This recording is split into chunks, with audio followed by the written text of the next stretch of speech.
She kissed him, right in front of me, like I didn't even exist. The smile on her lips, the one she used to save just for me, now belonged to him. My world shattered, not with screams, but with silence. How did it come to this? I wasn't always the stranger in my own marriage. Somewhere between the lies and late-night confessions, I became the ghost. She thought I didn't notice. Oh, I noticed. Every stolen glance, every whispered excuse. But what she doesn't know is that tonight I'm done playing the fool. Cha. I woke up on Thursday to my phone buzzing with a text from Jeff. He reminded me that he would pick me up at 8:30. I checked the clock and saw it was already 7:30. For someone who is fit, an hour is enough time to get ready and have breakfast. For me, it was a bit trickier, and I ended up skipping breakfast. Jeff drove me to the Toyota dealership where we ordered a new automatic car that would arrive soon. After that, we met with some buyers, and I watched Jeff work through the process I used to be good at. I made a few comments, and it seemed to help. On our way back, Jeff thanked me, saying my small contributions made a difference. I had my doubts, but he was sure it was true. Once we got back to the office, I asked for the contract we needed to sign. It was a mess, and I noticed it right away. I organized it and gave it to Judy to type up again. Jeff's smile grew wider. "With your memory, how did you know how to do that?" he asked. "I don't know," I laughed. "It just came to me. If you do even a little bit of what you did today, say once a month, you'll easily show why you belong here," he joked. "You really have a knack for sales and contracts. It must run in your family."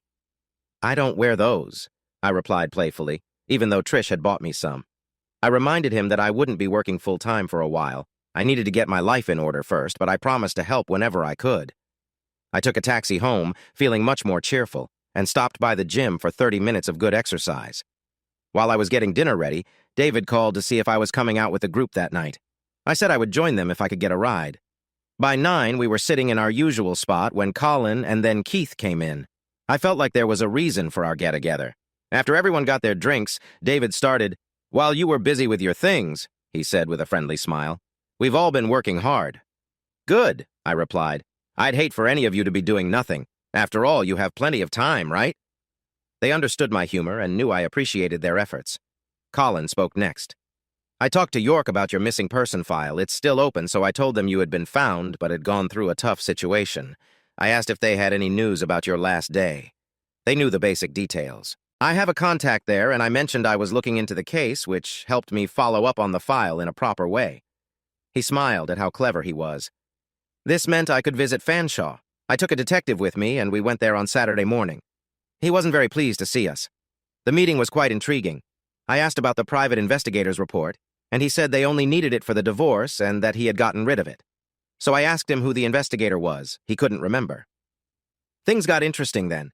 Anne said she was sure she had his name and address along with some pictures, and she went to look for them. Derek was not happy. He complained about wasting his Saturday morning on a search for you, Alan. Then Anne came back with the man's name, address, and the pictures.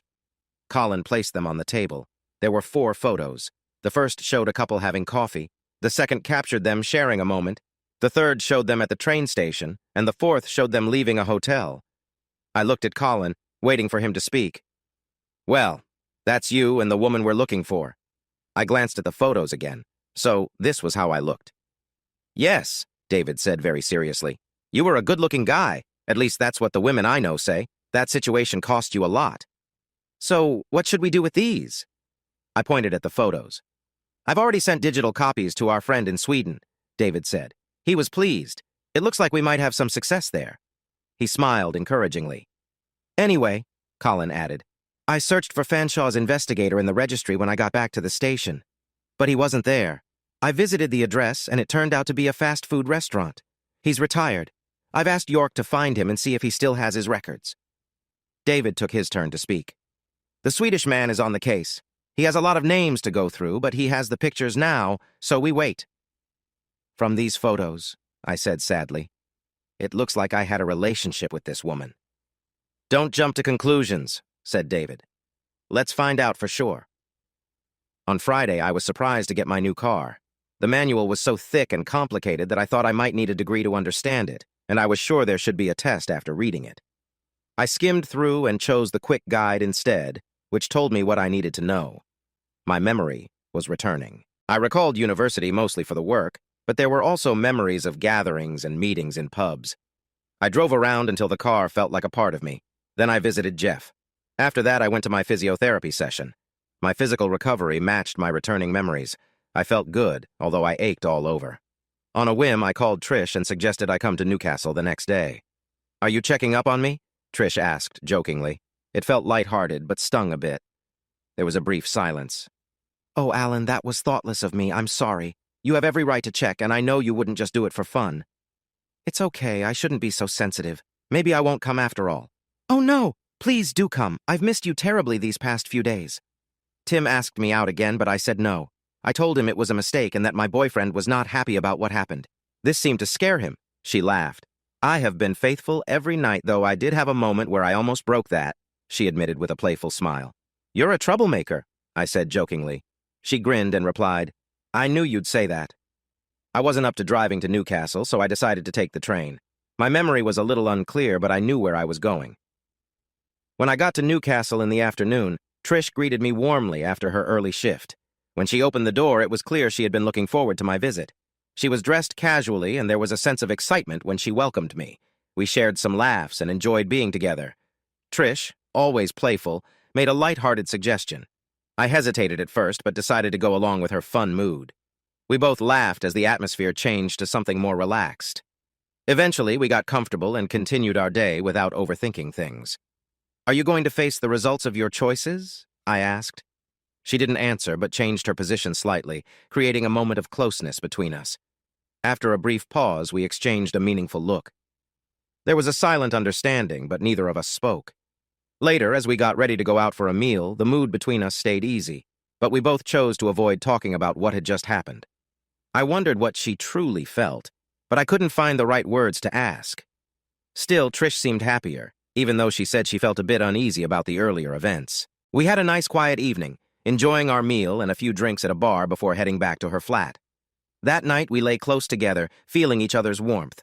The mood was playful and light, and we enjoyed the comfort we had built over time. As sleep began to take us, the connection we shared was clear, even without words. That was my cue to fully enjoy the moment. We fit together well, and it made me happy. Here I was, over 40, feeling unsure about my looks with my healed face and tired body, while she, in her mid-20s, was lovely and full of life.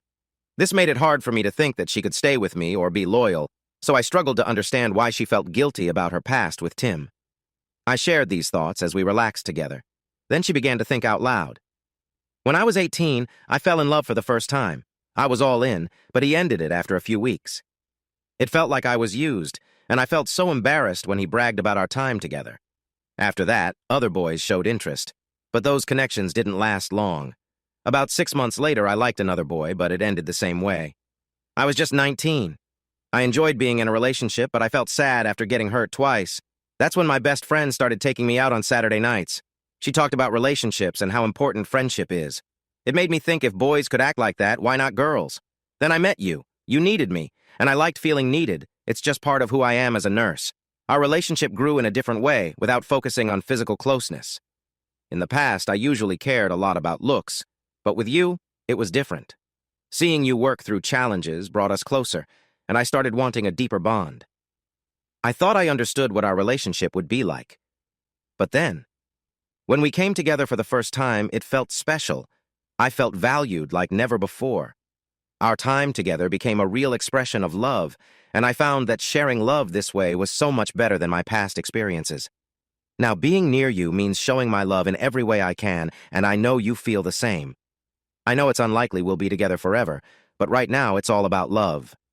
When I was with Tim, it was just a habit. That's what I'd done for years: go out, have some drinks, and then end up with the nicest guy around. I think it was during that time I realized I wasn't gaining anything from it. Tim tried to make it special, but it just didn't work for me. I found myself pretending, and then the guilt hit me. She tensed, so I squeezed her hand to comfort her. "Trish, you have nothing to feel bad about," I said softly, knowing I had said it before. "You choose to be with me, and that means so much. You've been there for me during tough times. So you had doubts? Maybe you needed to explore those feelings to find a better path for yourself. Honestly, I appreciate everything you do for me. I can't promise you forever. We've talked about that. so I don't expect you to promise me that either. And remember, there's an age difference. We hugged, and I felt her tears soak my shirt. What about now? I'm really happy with you, that's what matters. No more feeling guilty. No more guilt, but I don't think I'll ever be casual again. You've given me so much. Not that I mind. My feelings for you are steadiless, intense, but strong. I like it this way. And that was it. We slept soundly. To my memory, we never talked about our relationship again, except to share our love.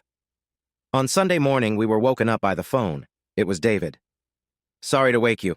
I've been trying to reach you all weekend. Our contact in Sweden found your woman. Would you like to visit Stockholm on Tuesday?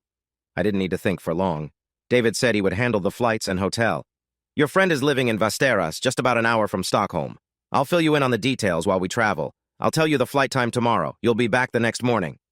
I confirmed I would return the following morning, and he laughed before ending the call. We were awake. What does one do with a partner on a Sunday morning? We enjoyed each other's company, then got dressed and went to the shops for a newspaper. Trish had croissants in the freezer, and we made coffee to enjoy with them. The day was peaceful, with a nice lunch, a leisurely afternoon walk, and a cozy evening with music, followed by time spent together and then sleep. Trish had to work late in the new week, so she saw me off at the station. We agreed she would visit next weekend when she had some extra time. I suggested we take the new car for a couple of days in Wales. When I arrived at Piccadilly Station, I took a taxi home to the flat, made sure everything was in order, and then drove to the factory. Judy greeted me with a warm smile as I entered. It was a nice way to start the day. Jeff already knew about my trip to Sweden and had the contact information for Jan Thomason, the buyer in Sweden with whom I had worked before. It might help to refresh your memory a little, he said with a smile. He updated me on the current situation, and I focused on finishing a few contracts from my time away. I apologized for not being around as much, but he waved it off. You come in here for 2 hours and help us make a lot of money, Alan, he said. And you keep out of my way. By the way, it's cold in Sweden right now. Do you have a warm coat and hat? I didn't, so he took me to what he called a proper man's shop and helped me pick out a great coat, scarf, warm hat, and thick gloves. After that, I drove him back to the factory and then returned to the flat, where I called David. He was busy but called me back later. He reminded me that he had my passport and that we were flying from Manchester to Arlanda, which would take about 2 hours, followed by a train to Västerås via Stockholm, adding another 2 hours. He had booked a hotel in central Västerås where we could meet and prepare for the interview. I mentioned I had the address of my business contact in Stockholm, and he said he could add that to our plans for the return trip. I packed a bag and went to bed early after calling Trish. It had been a busy day, and I slept well. 10. I woke at dawn, which in mid-February is around 7, giving me time for a shower and breakfast before David's taxi arrived. The trip was smooth and uneventful. As the train raced from Stockholm to Västerås, I felt a mix of curiosity and familiarity with the scenery. It made me wonder if I had been in Sweden as a child. The hotel was cozy, with friendly staff, and the receptionist caught my attention. She had lovely ash-blonde hair and bright blue eyes. Her warm smile made me feel welcome as she helped us check in and spoke in clear English, not judging me by my looks, which I appreciated. Then something else happened. She turned to chat with a coworker at the desk, and when she came back, I thanked her and asked where the elevator was. Turn left down that hallway and you'll see it on your left, she said. Thank you. You speak Swedish quite well. Are you from Stockholm? She asked in English. I hesitated, feeling a bit confused. David chuckled beside me.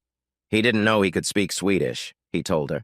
He had an accident and forgot a lot, including some of his memories. Oh, that's tough, she replied, now speaking in Swedish. Your eyes are really nice. Maybe your parents spoke Swedish at home?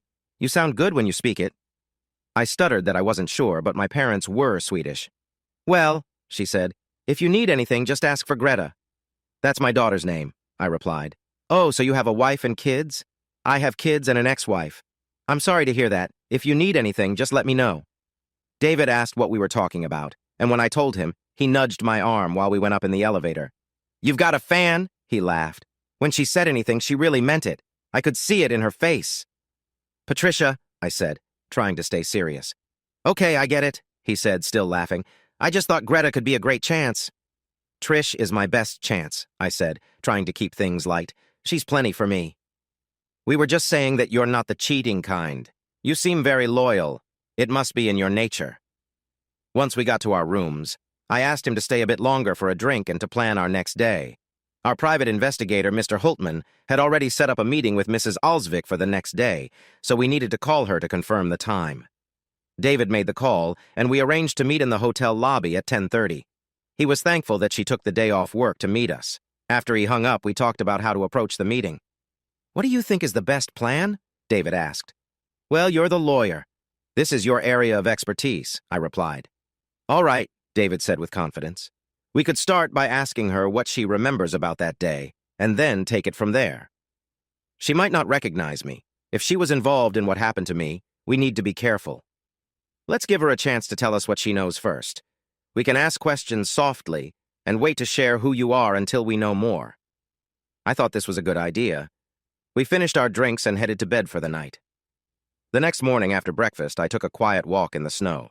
It didn't feel very cold, and really it wasn't for Sweden. It felt much like home, except for all the snow. I returned feeling refreshed and knocked on David's door. He was ready with paper, a pen, and a recorder. "I won't use the recorder without her permission," he said. "Any written statement could be helpful." We sat in the lobby and waited, the photo in front of us. David saw her first and went over to talk to her. "If you don't mind, Mrs. Alsvik, I won't introduce my friend right now. You'll understand why soon. Can you help me with this?" "Yes, of course. What do you need?" "It's about a missing person. I'm the lawyer for that gentleman, and I need to gather as much information as I can for a court case. You were in York at the end of August, just over 2 years ago. That was during the races, right?" "Yes. I have a photo from a security camera showing you with someone. Can you tell me anything about him?" He showed her the photo. "Oh," she said. "You remember him?" "Yes, and I did not have a good experience with him. He was nice and said he would stay in touch, but I never heard from him again. I tried calling his mobile after 1 week and again after 2 weeks, but it was not working. Can you share the details? That would help me a lot. May I record what you are saying?" She nodded and started. "We had been in York for a week on vacation, part fun and part work for Lorenz, my husband. Lorenz had to meet a client for an hour while I checked out of the hotel. Alan, the man in the photo, overheard me giving my name. He asked me in Swedish if I was one of the Vasteras Alsviks and if I knew the Janssens. My maiden name was Jansson too, and it turned out he was a cousin of mine. After I checked out of the hotel, we went for a coffee. That's when the photo was taken. We had just met. He asked why our families had lost touch, and I shared the sad story of our grandfathers who had stopped speaking to each other. They were brothers. Suddenly, I realized I needed to get to the station or we would miss our train. Lorenz was nowhere to be found. Alan lent me his mobile phone to call him, and Lorenz told me to meet him at the station. Alan said he was also going to the station, so we went together. Then I remembered that Lorenz had the credit cards and I couldn't buy the tickets to London. Alan kindly offered to buy the tickets for us. We took a taxi to the station and he bought the tickets. I asked him to keep in touch and shared our address, email, and phone number with him. He promised he would. Just before we got on the train, Lorenz arrived and we hurried to board. Once we were on our way, I suddenly remembered we hadn't paid Alan back. I didn't get his address, just his phone number. I wasn't sure how that would help. "Well, Mrs. Alsvik, please call me Felicia." Well, Felicia Allen was the one who went missing. Actually, after we last saw him, we heard nothing. He had disappeared. Felicia turned pale and placed her hand over her mouth. David quickly tried to comfort her. "It's okay, Felicia. He's been found, but I'm afraid it's not good news. He was found hurt in Newcastle about 4 hours later." Felicia looked at me, her voice shaky. "Alan?" "Yes, Felicia, I'm sorry. It's a long story, and I don't remember everything from that day. We're trying to understand what happened. Those photos led my wife to divorce me, and people thought we had run away together." Felicia looked more and more worried. "David," I said urgently, "please get us some drinks. Felicia needs one." "Coffee," she said. "I'm driving and there are strict laws." David brought 3 coffees, and we sat quietly for a while. After a bit, Felicia seemed to find her calm again. "Your wife should be told. Do you want me to call her?" "It's too late for that, Felicia," I replied. "She's engaged to someone else now. I don't want to complicate her life." "But it wasn't your fault. She's moving on. From what I know, he is a good man, and I don't want to disturb their lives." After thinking for a moment, she said, "You both must come to my house for dinner. We'll cover your train tickets," she insisted, and soon we were on our way to her home. We spent the day there until Lorenz returned. Much of the time was spent with David typing out Felicia's statement and having her confirm it as an affidavit.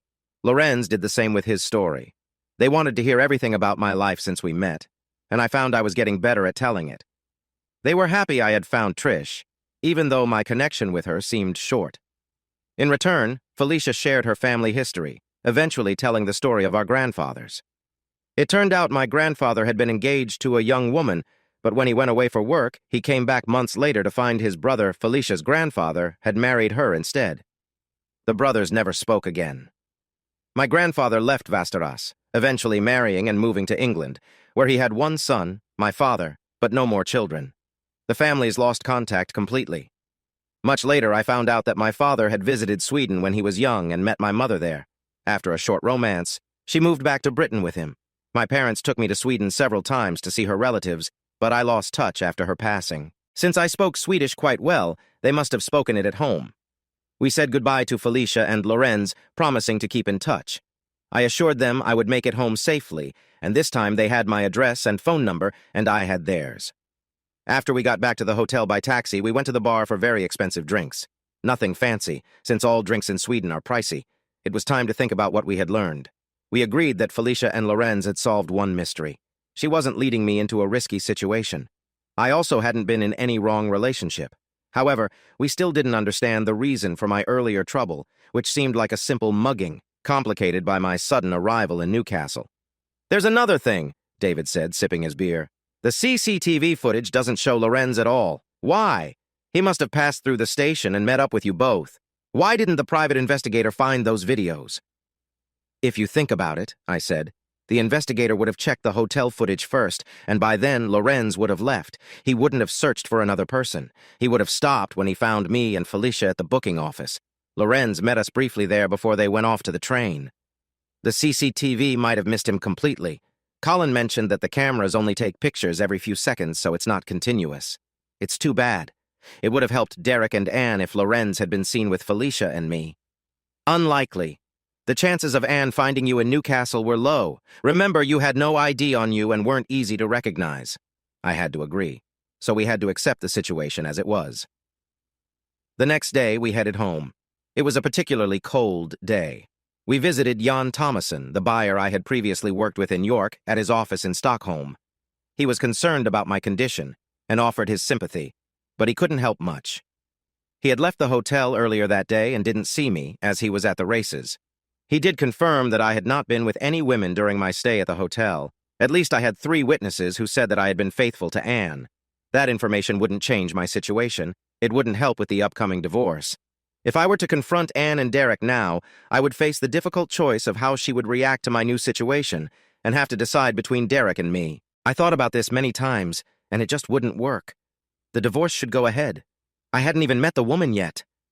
I told David about my thoughts, and he suggested it was time for me to meet her. I wasn't sure how it would affect me. So we returned home on Thursday with 3 signed statements and a better understanding of my family, including relatives I didn't know existed. It had been a productive trip. As we drove from the airport, I wished my parents had lived longer. They had both died young, soon after each other, while I was in college. There was so much about my family, especially in Sweden, that I could have learned from them.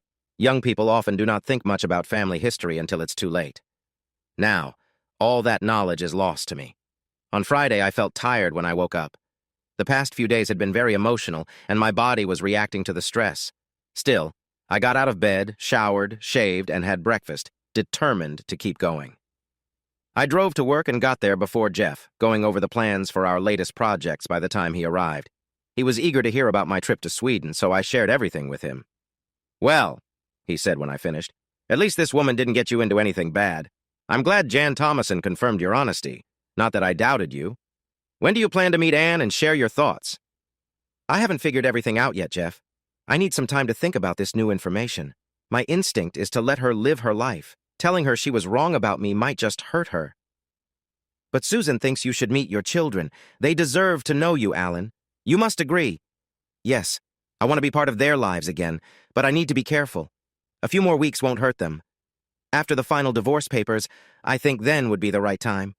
David said he has already arranged open access for me, so that should be fine. He mentioned Anne is fair and doesn't want to keep them from their father. That's a good sign, but I don't want to make things harder for Anne." "You have some feelings for her then?" "Not really.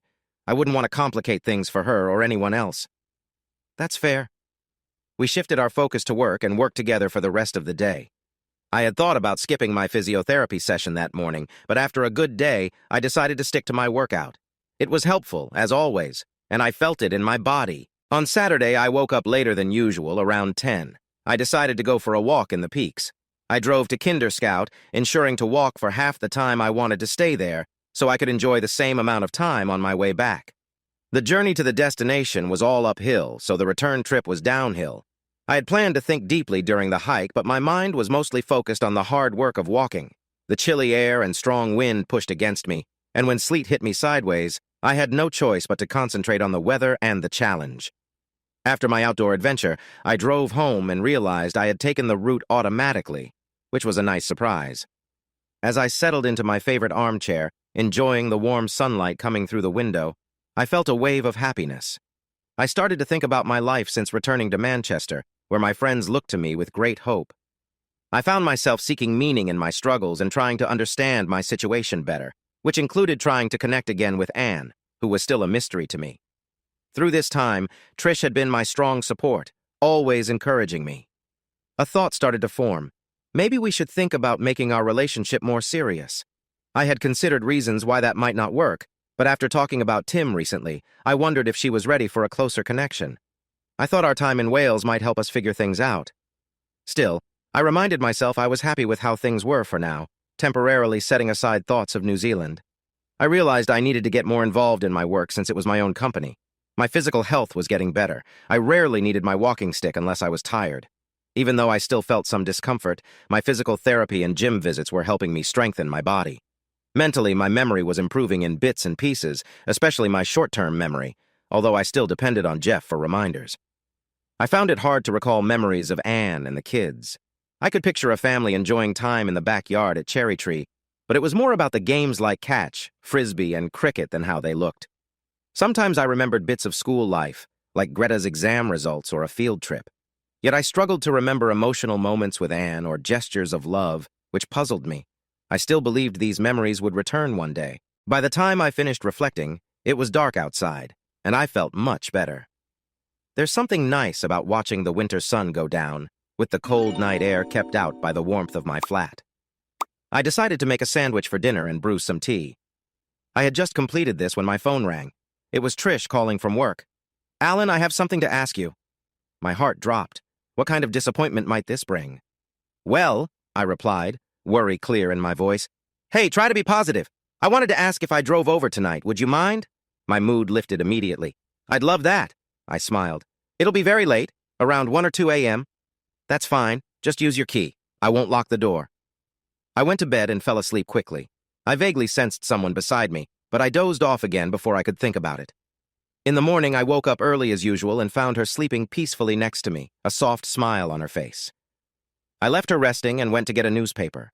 I was working on the crossword when I heard her get up to use the bathroom. I made a pot of tea to welcome her when she came back.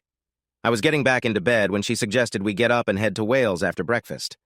I felt a little let down, but agreed, and within an hour we were on our way, with the winter sun shining behind us and the early Sunday roads mostly clear. The hotel was nice, the food was great, and the weather was mostly dry, though it was cold with a breeze coming from the sea. We spent a relaxing few days driving to places where we could hike.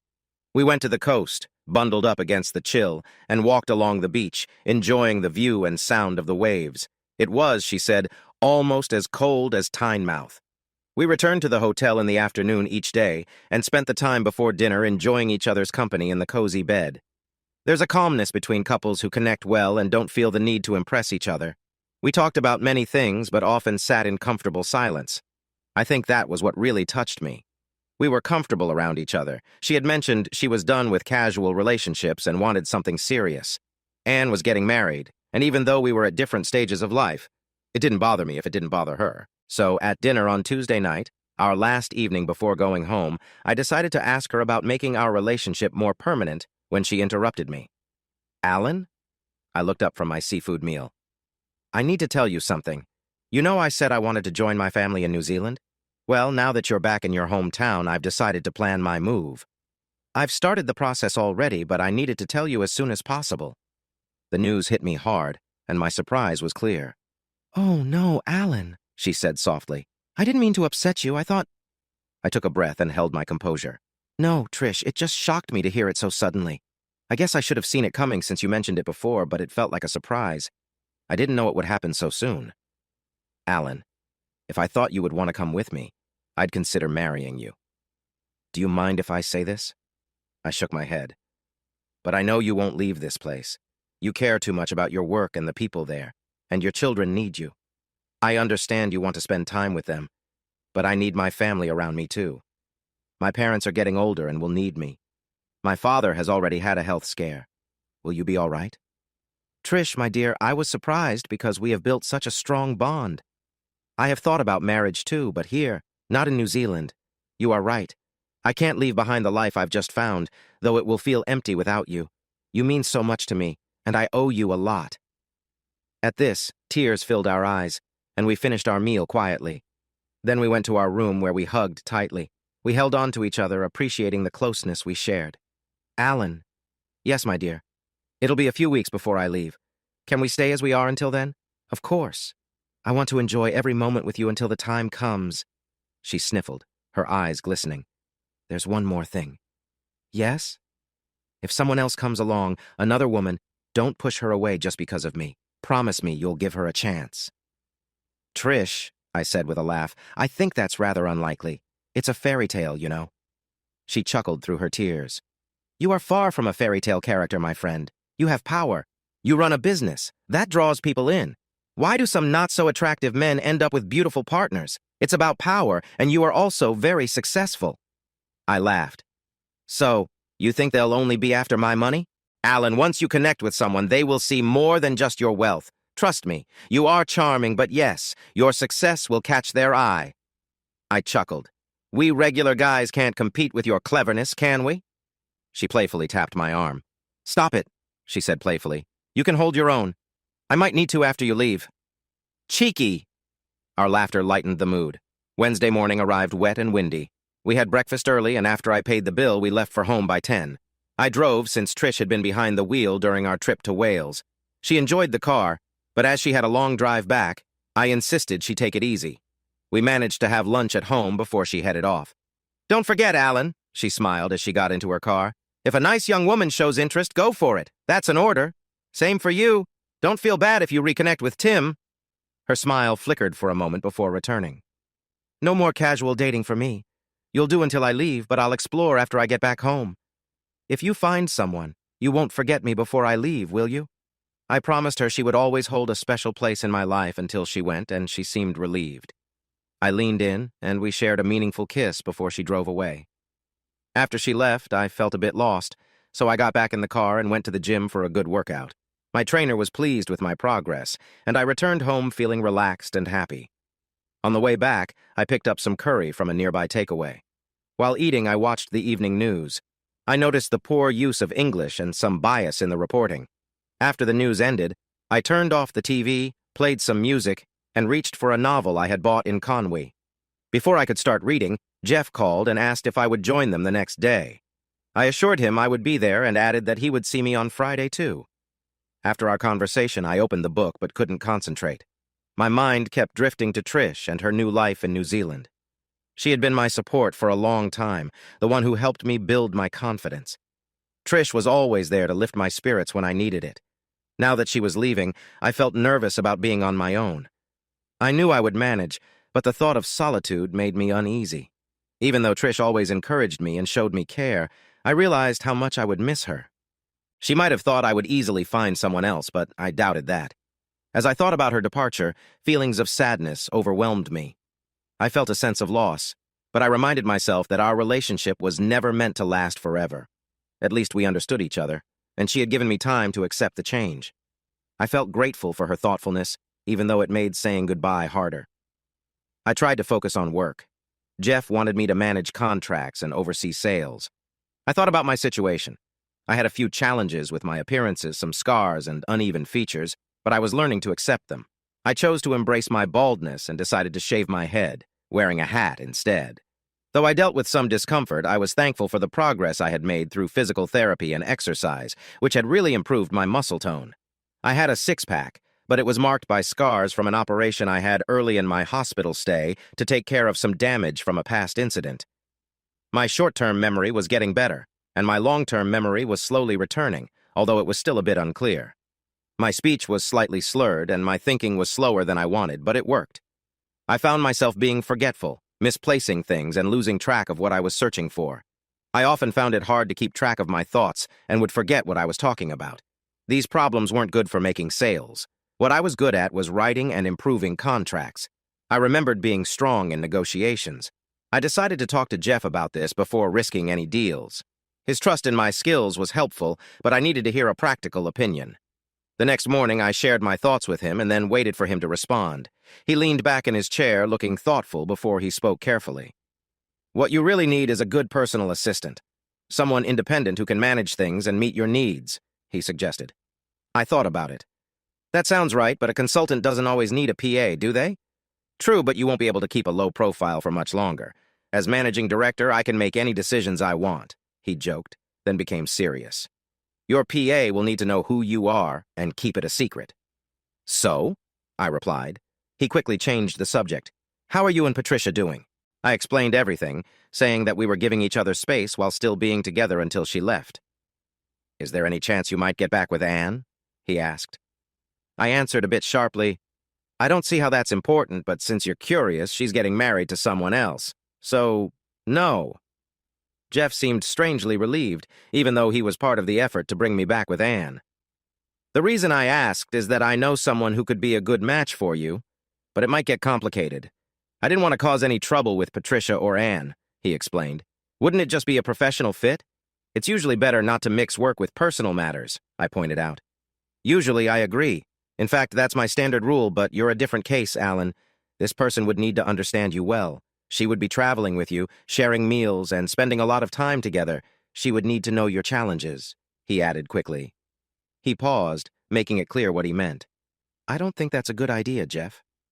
I believe in your abilities, and I think this could be a great opportunity for you, Jeff said, keeping a professional tone. Who do you have in mind for this position? Jenny asked, seeming interested. Len Jones. I think you two would get along well. He needs someone dependable and smart, and you are a great fit for that. Jenny hesitated for a moment. I appreciate the offer, but I'd like to learn more about what the job involves. Jeff explained, it includes some travel and various responsibilities beyond normal office tasks. I believe you're more than capable of handling it. Traveling sounds interesting. What would the pay be for this new role? Jeff shared the details, highlighting the benefits of the position. With the new responsibilities, the pay would increase accordingly. It's a chance for you to grow in your job. Thank you for thinking of me for this position, Jenny said, sounding serious. I'll give you some time to think, but I hope you see this as a big step in your career, Jeff added, leaving the decision to her. I still don't get it. He needs a personal assistant, and he will be traveling a lot. That was new information to me. I'm still confused. Can I be honest? Of course. And you won't hold it against me? Won't it impact my chances to move up? Jenny, you know I wouldn't do that. Well, to start, I don't want a part-time job. I've noticed he only comes in sometimes, and when he does, he doesn't seem to do much. I didn't take this job to support someone who needs a lot of help. While the pay would be nice, if I wanted to be in a caregiving role, I would be in a different job. What are you saying, Jeff? When he goes on his trips or takes weekends off, am I supposed to be ready for him? I don't want extra money for favors. I'm sorry, Jeff, but I'd rather keep my current job. Judy jumped in. How can she say that? She needs to know her place. Take it easy, Judy. She doesn't see the whole picture. Remember how you felt about me when I first returned? Judy blushed. Well, okay, but how could she think Jeff wanted her to do more than just assist? That's silly.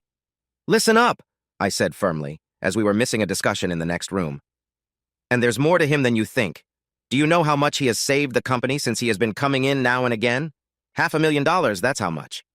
He knows he has trouble communicating, which isn't great for sales, but he is very good at improving contracts for our benefit.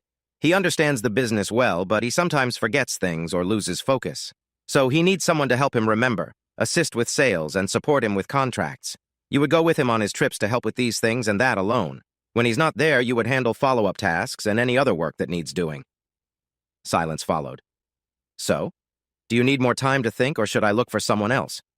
Are you sure there's nothing else going on? There's a lot about him he'll share when he's ready, but I promise you he holds strong values. You will likely find him impressive once you get to know him. Can we have a trial time to see if we work well together? You would need to ask him that. But one thing is crucial. He may share personal things with you that need to stay private. Nothing harmful, but he values his privacy and doesn't want his life talked about openly. Can you keep his secrets? As long as he hasn't done anything wrong, yes. I can keep secrets. Then I suggest you visit his office, talk to him, and come back with your thoughts. I walked to my office, and just a couple of minutes later, she knocked on my door and peeked inside. "Mr. Jones," she started. "Come in, Miss Tasker. I think you want to interview me for your assistant position." "No, Mr. Jones. I want to talk about what it means to be your assistant." A smile crept onto my face, and she turned a bit red when she realized I was joking. "Sorry, Miss Tasker. I shouldn't tease. You're here to talk, so go ahead with your questions. Mind if I record our conversation? It helps me remember things.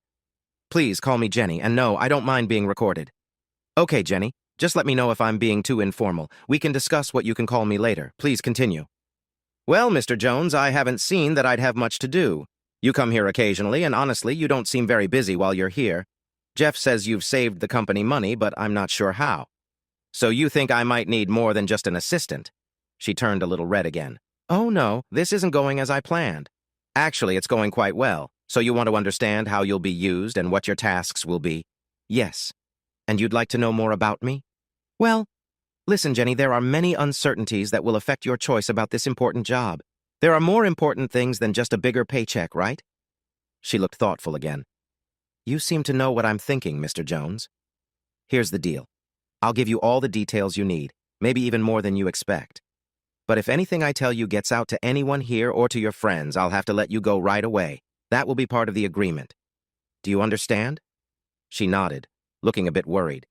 "The truth is, what you're about to hear might make you want to share it with someone, but it must stay secret." "I understand. I can keep secrets. Can I hold your hand?" She paused, but then extended it. I shook her hand. "All right, it's a deal," I said as I let go of her hand. "You might think this is a bit much. Well, let's be clear then. You can call me Alan. But I'm Len Jones. No, I'm not. That's just what I go by for the staff. I'm Alan Johnson." I let this sink in for her. It took a little while. "But yes, I'm the founder and owner of the company with Jeff. Now do you see why keeping this secret is important?" "Yes, of course." "No, you don't. Are you a patient person, Jenny? I want to tell you everything in detail. I need you to listen without interrupting for now. If we build a good connection, I'm sure you'll want to share your thoughts later. Can you handle a long story?" She nodded. I began to share my story. It took a while, and by the end, she seemed serious, but her reaction surprised me. "So Patricia's leaving you?" I nodded. "As I said, there were no long-term promises made. She wants her family close, and I want to focus on my business and friends." "And what about your ex-wife?" "No." I thought I had explained everything, but I must have sounded a bit frustrated as she looked a little uneasy. She asked, "What about your kids?" "Definitely my kids," I replied. Her smile returned. "Now," I said more seriously, "do you want to work with me?" "Yes, I would love to." We started talking about her role.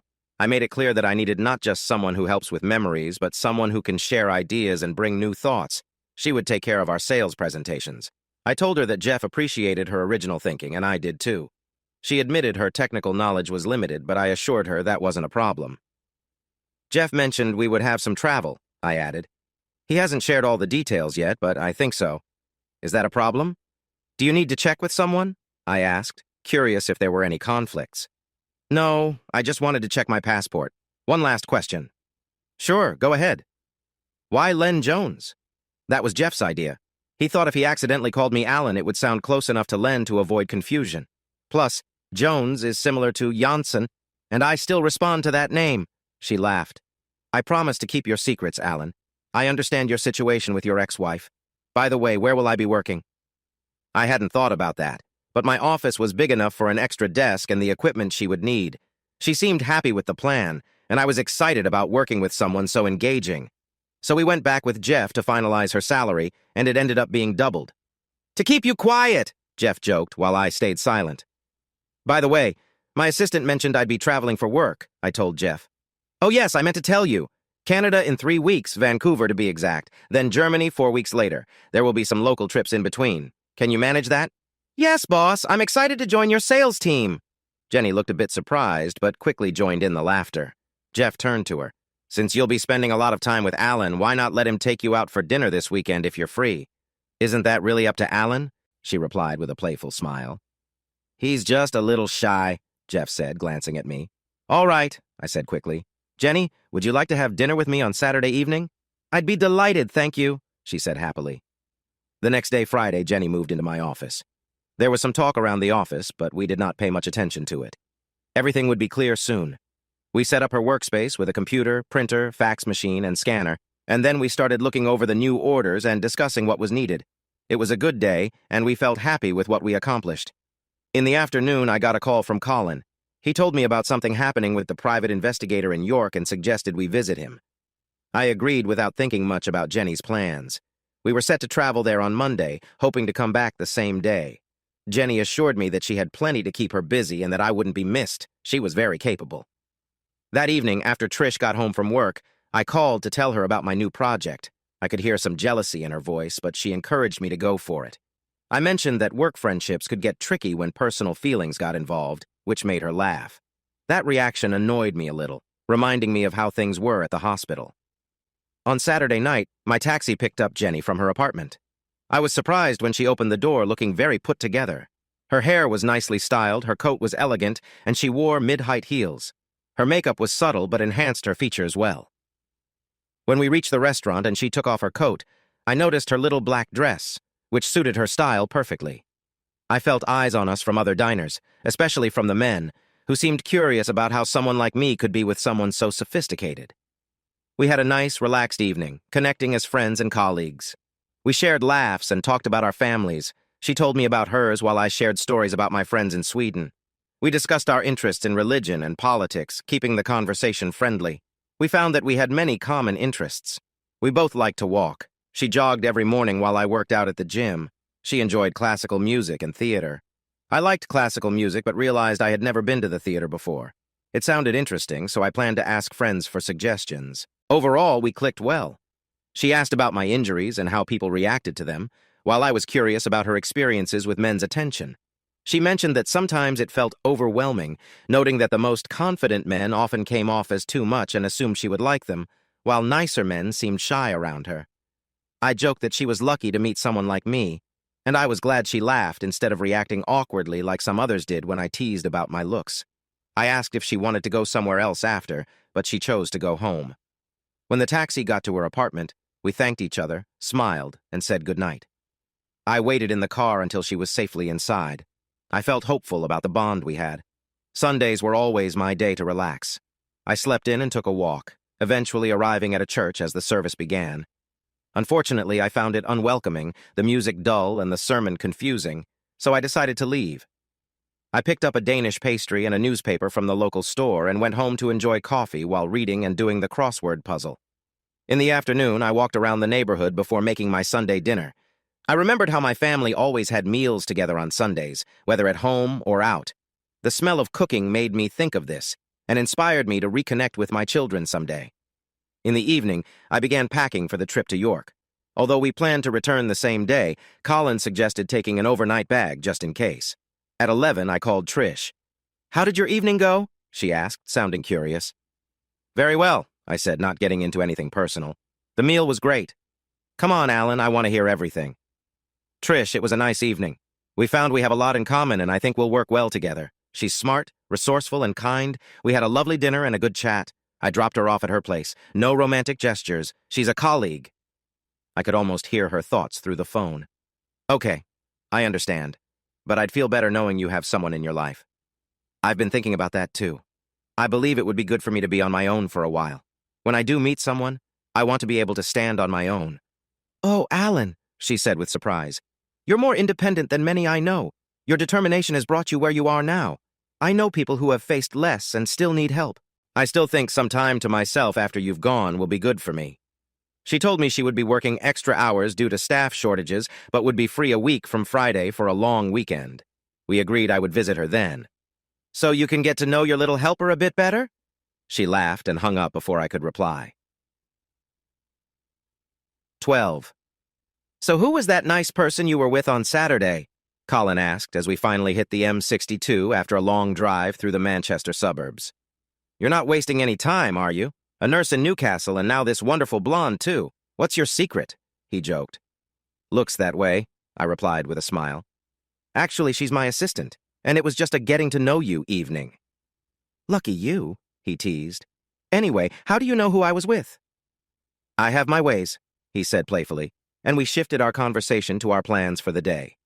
The meeting with the York police was short, with no new updates. They had sent everything they knew to Colin. The CCTV recordings were no longer available, so the private investigator was our best chance for more information.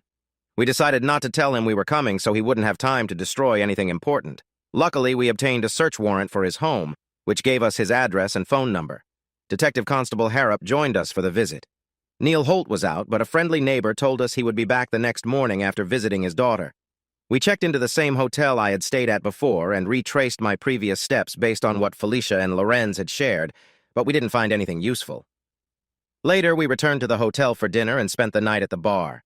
The next morning, it was raining, and we waited in Colin's car with our assigned detective outside Neil Holt's house. It was a large, well-kept home from the 1930s, suggesting he had done well for himself.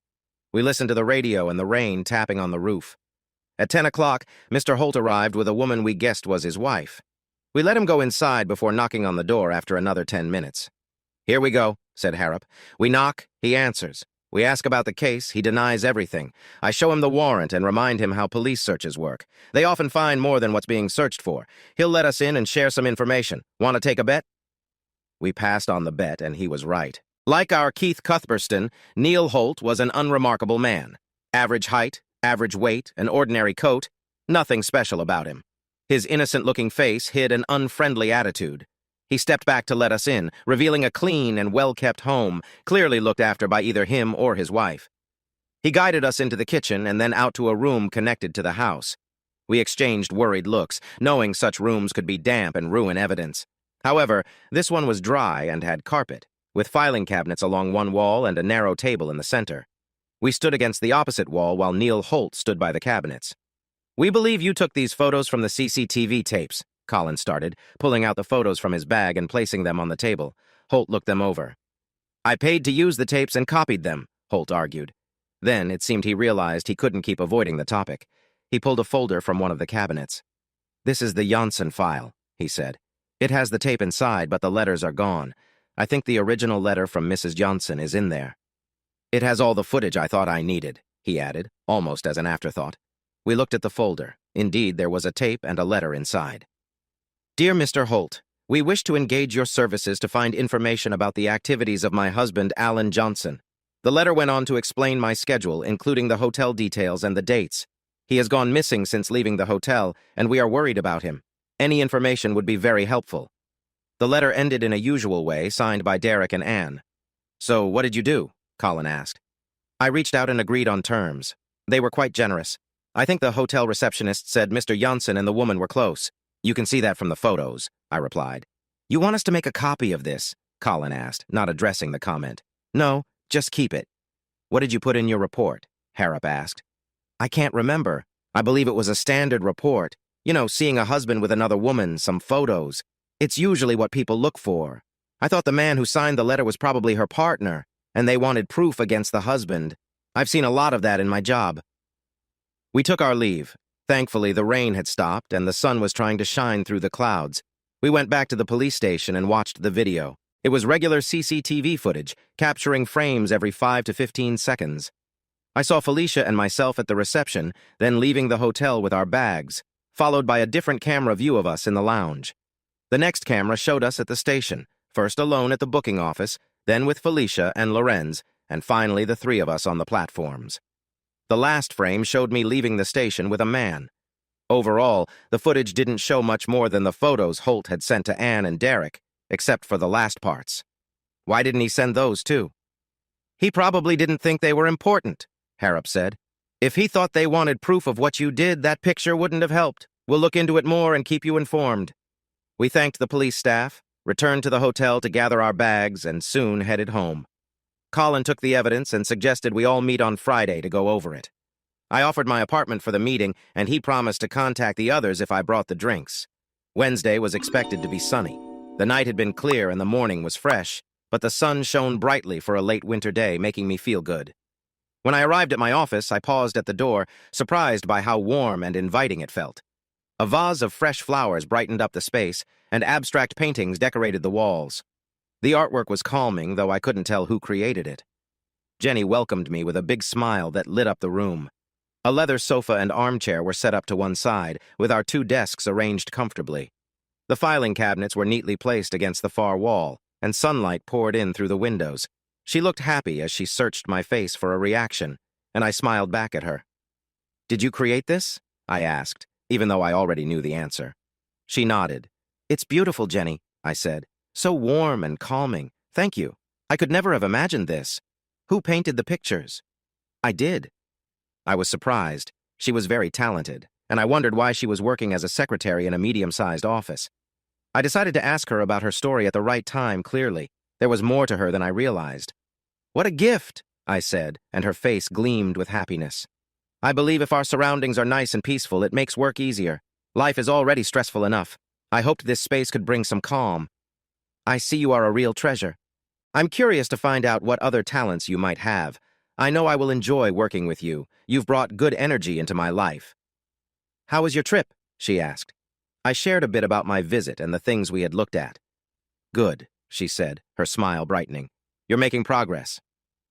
The office was more than just nice decorations. She had set up a great filing system and everything was neat. We got down to work, going over meetings with clients and suppliers, and it was clear she had prepared well. At lunchtime, I met with Jeff and told him about my trip. "What do you think of your office?" he asked with a gleam in his eye. I spread my arms wide. "I'm amazed.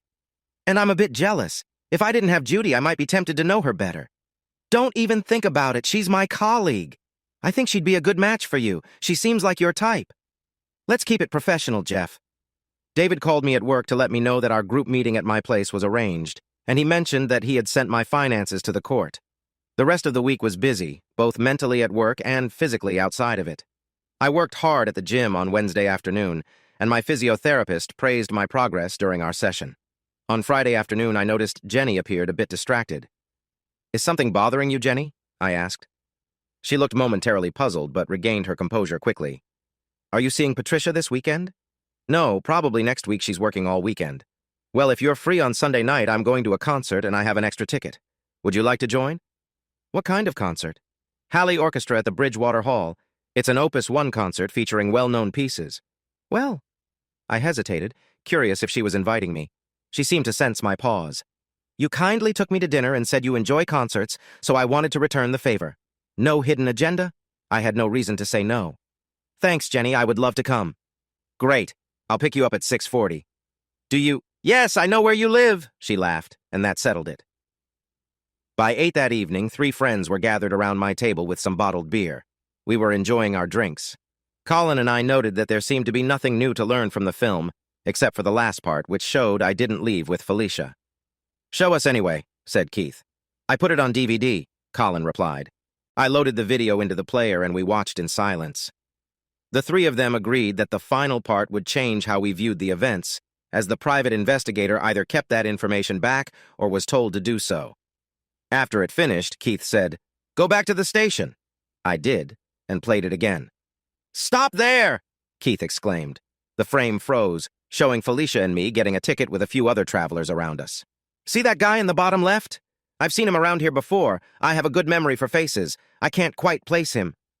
"Wait a minute," David said. "He's the same man you left the station with, Alan.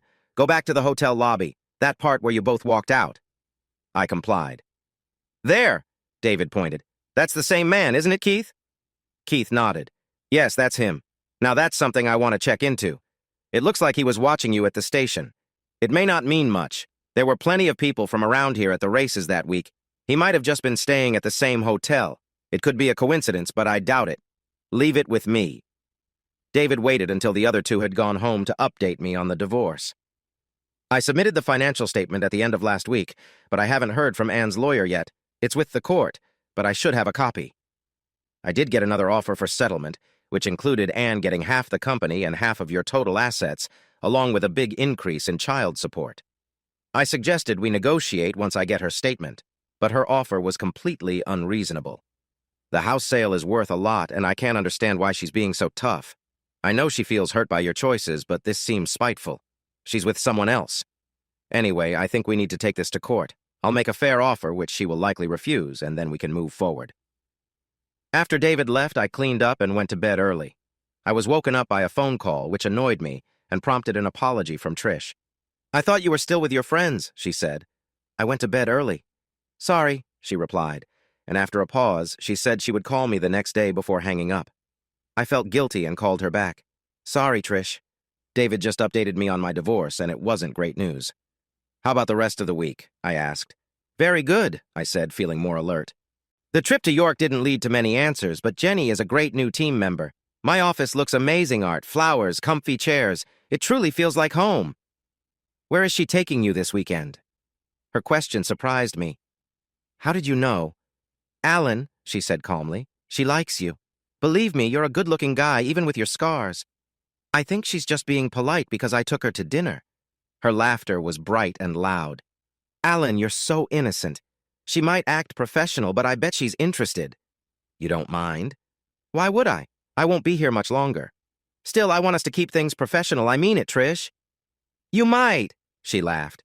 She told me about her busy week, and after discussing my plans to visit Newcastle next weekend, we ended the call. I thought about my relationship with Jenny, unsure of my feelings. I decided to take things slowly. There was a thought in my mind that crossing the line into something more could lead to trouble, even if it seemed tempting. I chuckled to myself and finally fell asleep after reading my book for about an hour. With not much to do over the weekend besides feeling frustrated with my ex-wife's greed, I tried to stay occupied. I cleaned my flat thoroughly and bought a rowing machine since jogging was out due to my knees. After spending hours putting it together, I enjoyed some rowing time. Feeling tired, I took a bath and then relaxed on the sofa, watching some not-so-great TV. On Sunday, I slept in, treated myself to croissants and a newspaper, and spent the morning and early afternoon enjoying some leisure time. When Jenny finally arrived, I was ready. She came in wearing a black sweater and jeans, laughing as she suggested I change out of my formal dinner clothes. "It's an Opus 1 concert," she said, chuckling. "The only people in ties will be over 70 or in the orchestra." Feeling a bit embarrassed, I led her to the living room and changed. The concert ended up being wonderful, and even though the ice cream during intermission was expensive, it was so delicious. After she dropped me off at my flat, I thanked her, though I wished I had invited her in. The following week was busy. Jenny and I took the train to Birmingham to meet one of our suppliers. The day went well, as we had fruitful discussions about creating sample boxes for our product before starting full production.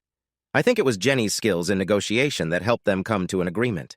Plus, her sharp suit definitely got the attention of their all-male team, especially when she leaned over the plans. On Wednesday, we gathered for our usual meeting of the Four.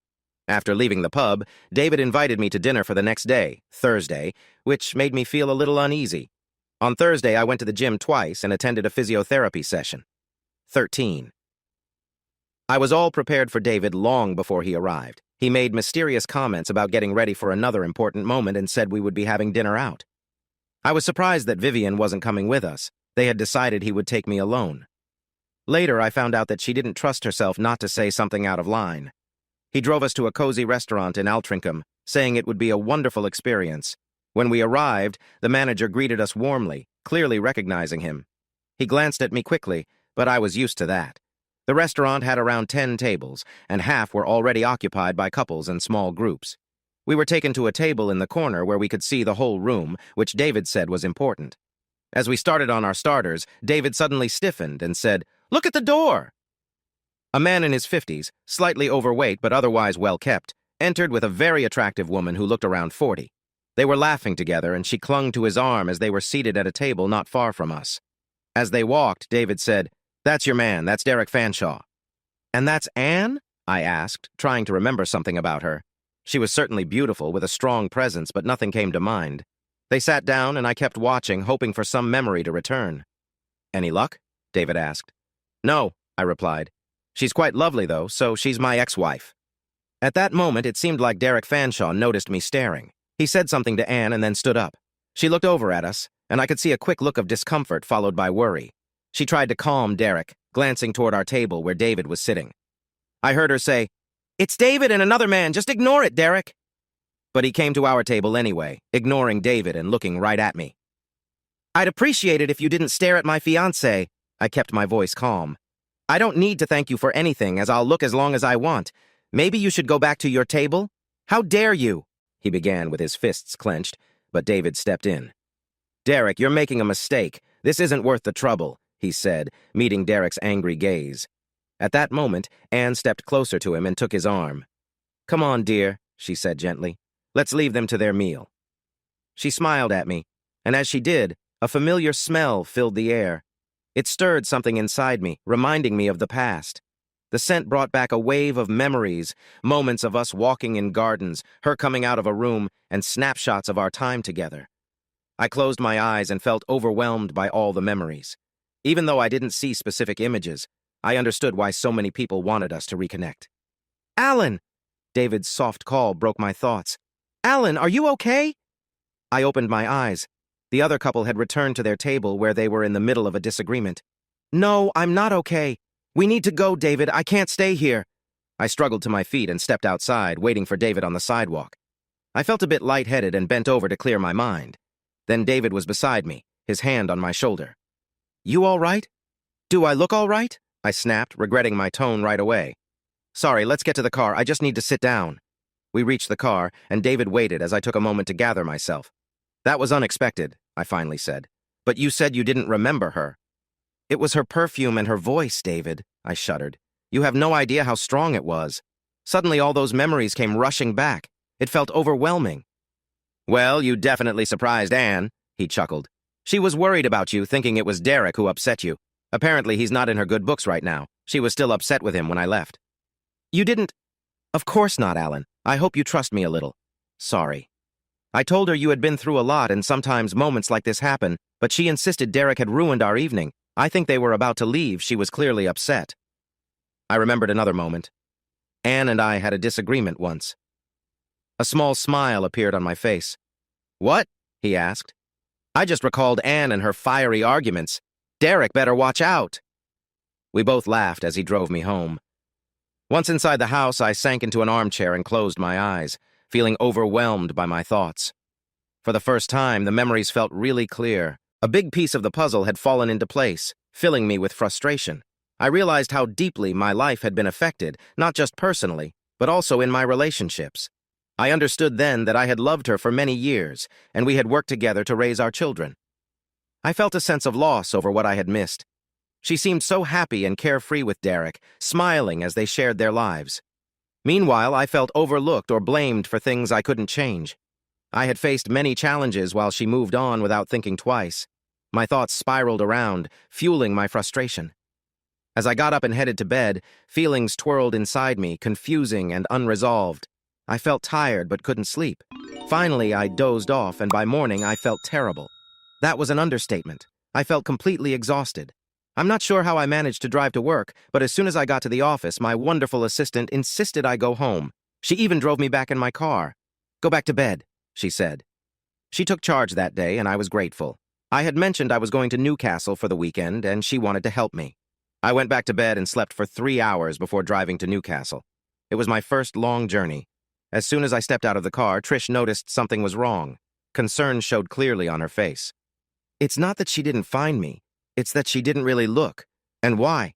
Because someone else was already ready to take my place. That Derek was there before anyone even noticed. Everything seems easy for her now, doesn't it? One person disappears, and another takes his spot in her life. You should have seen them. They looked like a couple already. I could swear when he came to our table, he almost called her wife instead of fiancé. I was venting again, and Trish listened patiently. She welcomed me into her home, and after a while she made a kind gesture and asked, "You've seen Anne, and you remember." So I told her everything. I shared how my memories suddenly came back. After my rant, I paused to let her respond. She didn't try to argue or offer solutions, which was what I expected.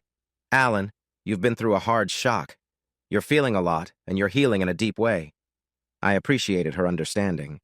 After our long talk, we shared a nice meal she had prepared, but I hardly tasted it. As soon as we started eating, I found myself talking about my feelings again, and she showed no signs of annoyance. "Time for bed," she said softly. "Tomorrow is a new day, and you have a lot of healing to do." It was early to sleep, but we did, and as she held me, I fell into a deep, peaceful sleep. The next morning, I woke up to an empty bed and bright sunlight. It was late, almost past morning. I stumbled to the bathroom, and after splashing my face with cold water, I returned to find Trish sitting in bed with a cup of tea. We both settled down, and she began to trace soft patterns on my arm, a soothing and calming gesture. The world seemed to fade away in that moment, leaving just a feeling of calm as we lay close, wrapped in each other's warmth. Being with her made me feel safe, and I relaxed completely, focusing only on the peacefulness of the moment. As we lay there quietly, our bond grew stronger. Time passed softly, and we soon drifted off as the warm light from the setting sun filled the room. It was a time of quiet understanding between us as we rested side by side. I noticed her getting up and going to the bathroom, followed by the sound of water.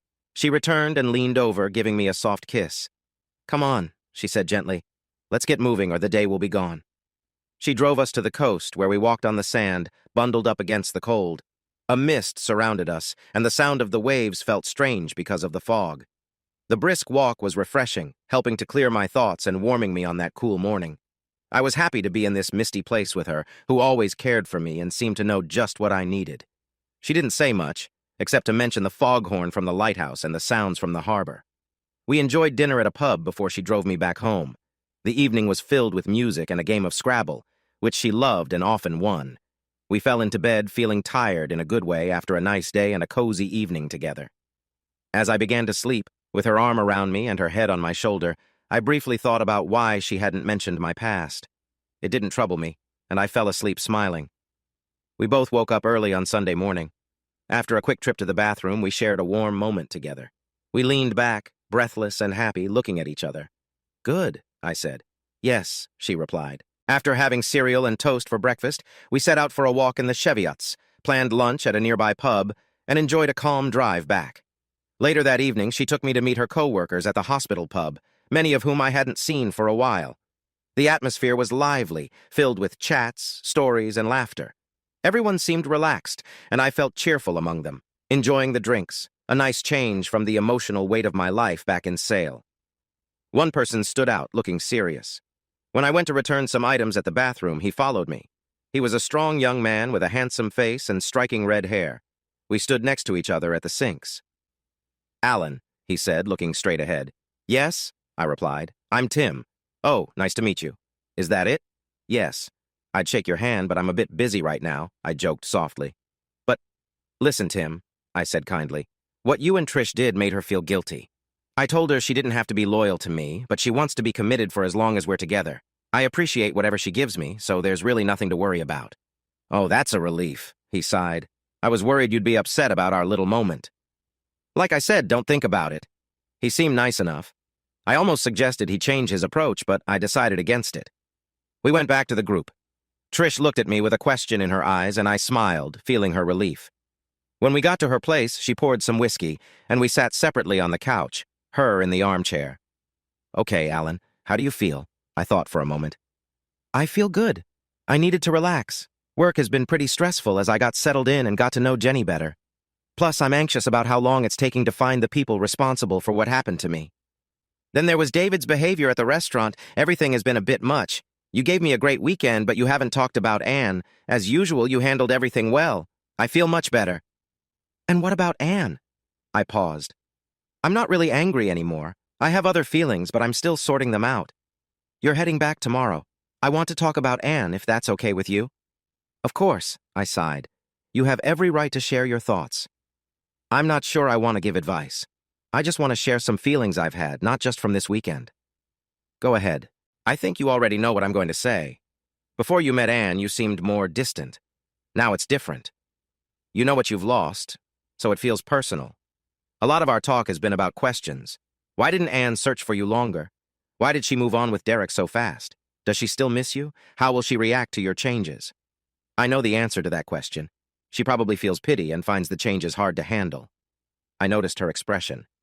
Another question then, if she knew it was you, would that change how she feels? Personally, I think it would. Trish wasn't the first to suggest that. "Well, she'll be married soon," I replied, "and she seems happy in her new life. She'll just have to deal with it. I have to. It seems there are still some issues about the financial settlement that she didn't seem upset about before. That's because she thinks you've moved on. If she's still upset, it means she still cares about you." Think of all those years she spent in the relationship. Don't you think she deserves to know the truth, especially before the wedding?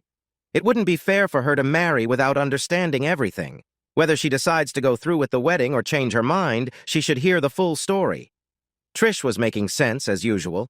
I had been caught up in my own feelings, but Anne needed the truth. I noticed Trish looking a bit anxious, waiting for my answer. Trish, you're right, as always. How do you always see things so clearly? I need to meet her and tell her everything. My thoughts are all over the place, but thanks to you and the clear perspective you've given me this weekend, I feel more at ease. There's still time to talk when I get back from Vancouver. There was a brief pause before she asked, "Is Jenny going with you?" So she did care. Yes. Another pause, longer this time. Alan, she said softly, I know you two have a work relationship, but if she shows interest in you, don't shy away. You're practically divorced, and I'll be leaving soon. She seems like a nice person. You won't mind? I asked, surprised. Of course I'll mind, she replied. But that's not the point. She'll be around, and I won't. I need to let you move on. I've always been ready for you to make up with Anne, and if that's not meant to be, I want you to find happiness somewhere else. I still think relationships at work can be tricky. If it doesn't work out, how do you keep working together? She's my assistant. Any change in our relationship could cause issues, or she might need to leave. I can't leave. I own the business. I get it.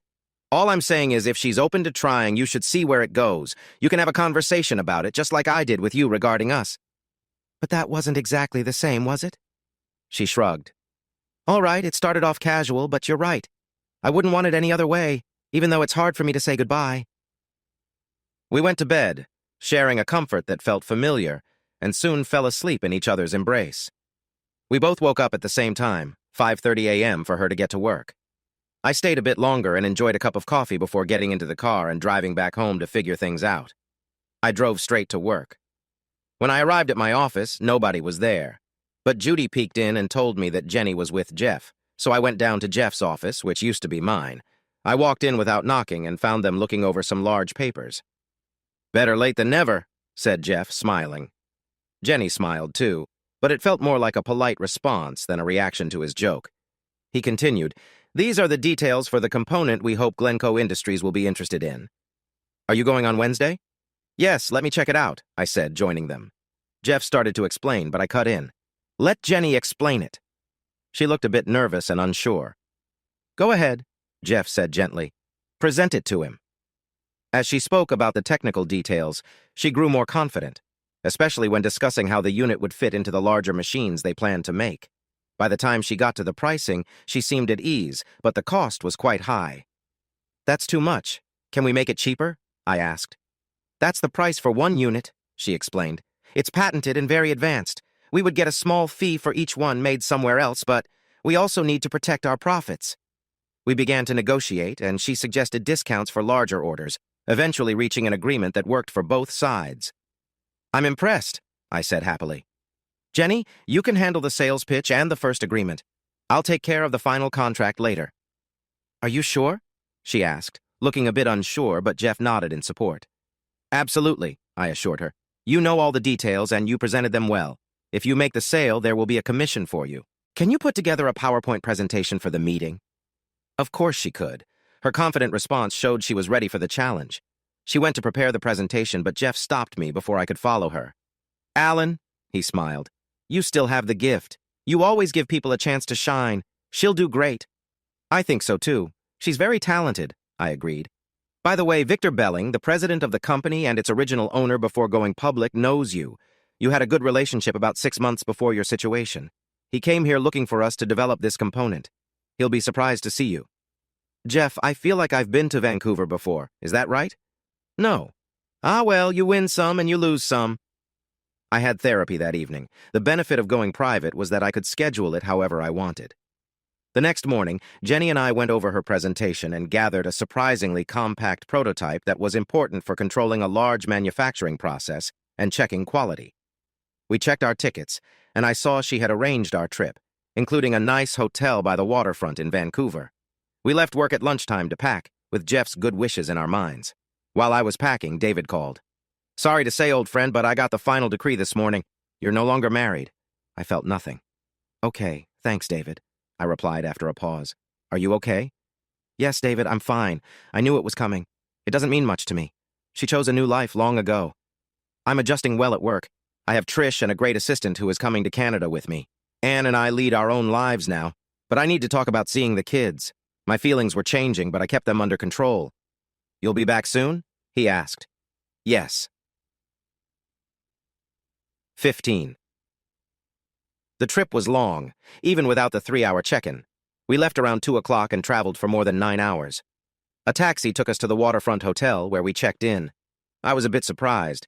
We had booked a suite on a very high floor, but it only had one bedroom with 2 queen-size beds. Jenny looked a little uneasy. I hope you don't mind. There are 2 beds, and this was the only suite they had. I smiled and said, No, Jenny, that's fine, as long as you're comfortable. Oh, yes, she said, looking relieved. Boys and girls always shared during university trips. It never seemed odd to us. I began to wonder how many of those innocent situations led to problems. I thought it was best to keep everything professional and enjoyable. We were quite tired. Even though it was 5 p.m. there, our bodies felt like it was after 1 in the morning back home. I suggested we take a nap for a couple of hours before dinner. I made reservations for 7:30 and arranged for a wake-up call. We lay down fully dressed, hardly noticing the view from the big window. Waking up to the call was tough, like coming back from a deep sleep. We both struggled to our feet and took turns in the bathroom. I looked out at the water and admired the lights reflecting on it. I understood why so many people loved Vancouver. The food was delicious. It had to be, since our bodies were telling us to sleep at 4 in the morning rather than have dinner. The bar had local beers, and the bartender offered tastes before serving full drinks. By the end of the night, we went to our beds feeling better. Jenny believed traveling east to west was easier, and as I felt better, I began to agree with her. After Jenny changed in the bathroom, I found a pair of boxers and put them on, then a robe. I had thought I would be alone and usually slept without clothes. She came out later in a nice pair of baggy white pajamas. Don't look too closely, she said. I don't look the same without makeup. I told her that wasn't true, and she blushed. After using the bathroom, I returned to find her asleep. I climbed into my bed and quickly fell asleep myself. It was only 9 o'clock. I woke up at 5 feeling confused, but soon realized where I was. I saw light in the living area through the open door. As I wandered in, I found Jenny at the writing desk with her computer, working on her presentation. She turned in surprise and covered her mouth. Alan, your legs! I could tell she was shocked. It was the first time anyone besides Trish had seen me since my injuries. Oh, I'm sorry, I said. I forget how I look. No, she said, looking worried. I know your face. I just didn't realize how much you have been through. Were they that bad? I asked, smiling. You can see why the doctors thought I might not make it. What are you doing, Jenny? I woke up and wanted to make sure everything was ready for today. You'll be just fine. Just be yourself and stick to your presentation. I'm almost done. I'll feel better if I go over it one more time. I made us some coffee and settled in to read. I must have dozed off because she woke me up calling my name. She was dressed and ready for the day. I got up and went to the bathroom, aware that she was watching me as I got ready. After breakfast, Jenny took me to the conference room she had booked for the next 2 days. They suggested we go to the company offices, but I thought a place away from there would be better, she explained. Good thinking. Though it wasn't really away, we are staying here right now. She blushed and smiled, clearly aware of her impact. We returned to our suite and she quickly left with her papers and laptop. I could feel her nervous energy. I knew she was excited for her chance, and I was determined to support her. When the call came letting me know the guests had arrived, I headed downstairs to greet them. There were 3 people, a tall, gray-haired man with a prominent nose who introduced himself as Victor Belling. I held back my own introduction. It might complicate things. Alan Jones, contracts, I said, shaking Victor's hand. He paused for a moment, but then introduced his team. Dennis LeMay, the chief resource manager, was tall and broad-shouldered, showing a bit of arrogance despite his polite manner. Grant Concliffe, the technical expert, was shorter and looked older than Dennis, with a round physique and a distinctive appearance. His face was red, and he had a button nose and narrow eyes that seemed to study me closely. Victor was the first to mention me. He acknowledged my presence and asked, "Accident?" No, it was a mugging. He grunted and shrugged, and we went up to the conference room in silence. When we entered, Jenny greeted us with a warm smile, and I noticed the surprise on the others' faces upon seeing a woman in the room. I introduced her as the organizer for the meeting, while I would take care of the details. She was dressed professionally, but was undeniably engaging, wearing the same suit from our last meeting. The 3 men looked intrigued, momentarily distracted from their serious business. I suggested to Victor that we attend the presentation but step out once the discussion began. I asked Jenny to wear a radio mic so I could hear her if she needed help. Her presentation went perfectly, and afterward, Victor and I went to a private room where I introduced myself properly. "Mr. Belling, it's Victor," I started. "We've met before." He looked a bit confused. "Alan Johnson," I reminded him. He took a moment and said, "Oh, yes, I remember. You were gone after our meetings at your place. I remember sending my sympathies to your wife." I pointed to my injuries and said, "You can see I got hurt badly. It took a long time to heal, but I am starting to put my life back together." I added, "My wife and I have separated." "I'm really sorry to hear that," he replied sincerely. "You two seemed like a wonderful couple. People looked up to you. That's all in the past now. Why aren't you handling this order yourself? Why let the younger colleague take it?" he asked. "She's in her 30s and very skilled. I believe in letting talented people shine," I answered. He nodded thoughtfully, and we listened to the discussion before he said, "Yes, she'll definitely do well. My team will need to step up." The negotiations went on for 3 hours until they came over to us. "I need to check with Victor, and we have more meetings later," LeMay said. "But how about dinner and drinks tonight?" He focused on Jenny, not me. She looked at me, and I nodded slightly for her to accept the invitation. Victor then invited me to his home for dinner, which I appreciated. I didn't want to eat alone while Jenny met with our client. I waited in the living room while she got ready. When she came out, she looked great in a simple black dress. "You'll impress him," I said, genuinely admiring her. "Should I find another place to stay tonight?" She looked surprised. "No way, Alan. This is just business for me. I'm not crossing any lines here." "I'm sorry. I didn't mean to suggest anything inappropriate. I just thought you might find him appealing. He is a good-looking guy." "That's typical," she responded lightly. "Can't you see his attitude? He's pretty full of himself. Sure, he has charm, but I'm not interested." We both laughed and then went our separate ways for the evening. Dinner was nice. Victor's wife was younger and very charming. They seemed like a perfect match, which made me think about my hesitation to move forward in my own relationship with Trish. But that was behind me now.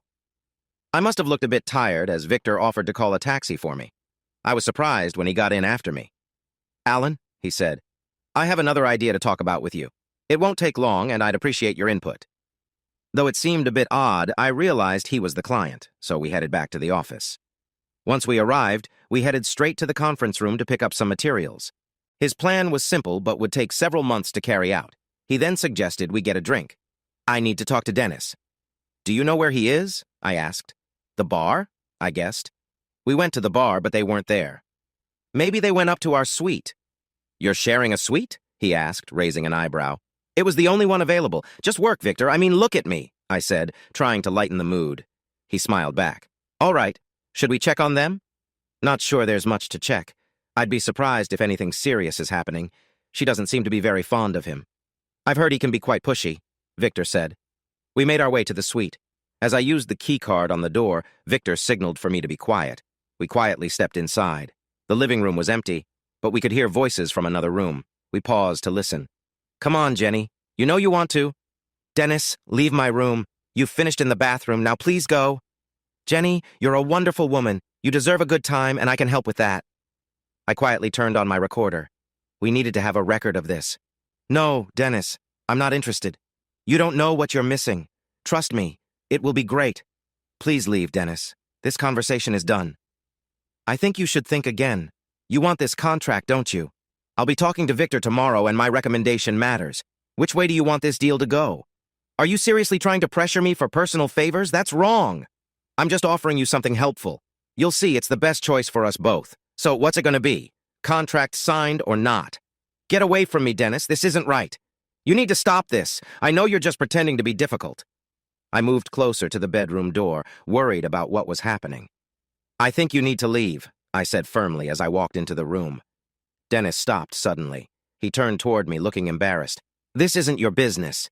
"It absolutely is. What you're doing is not okay," I responded calmly.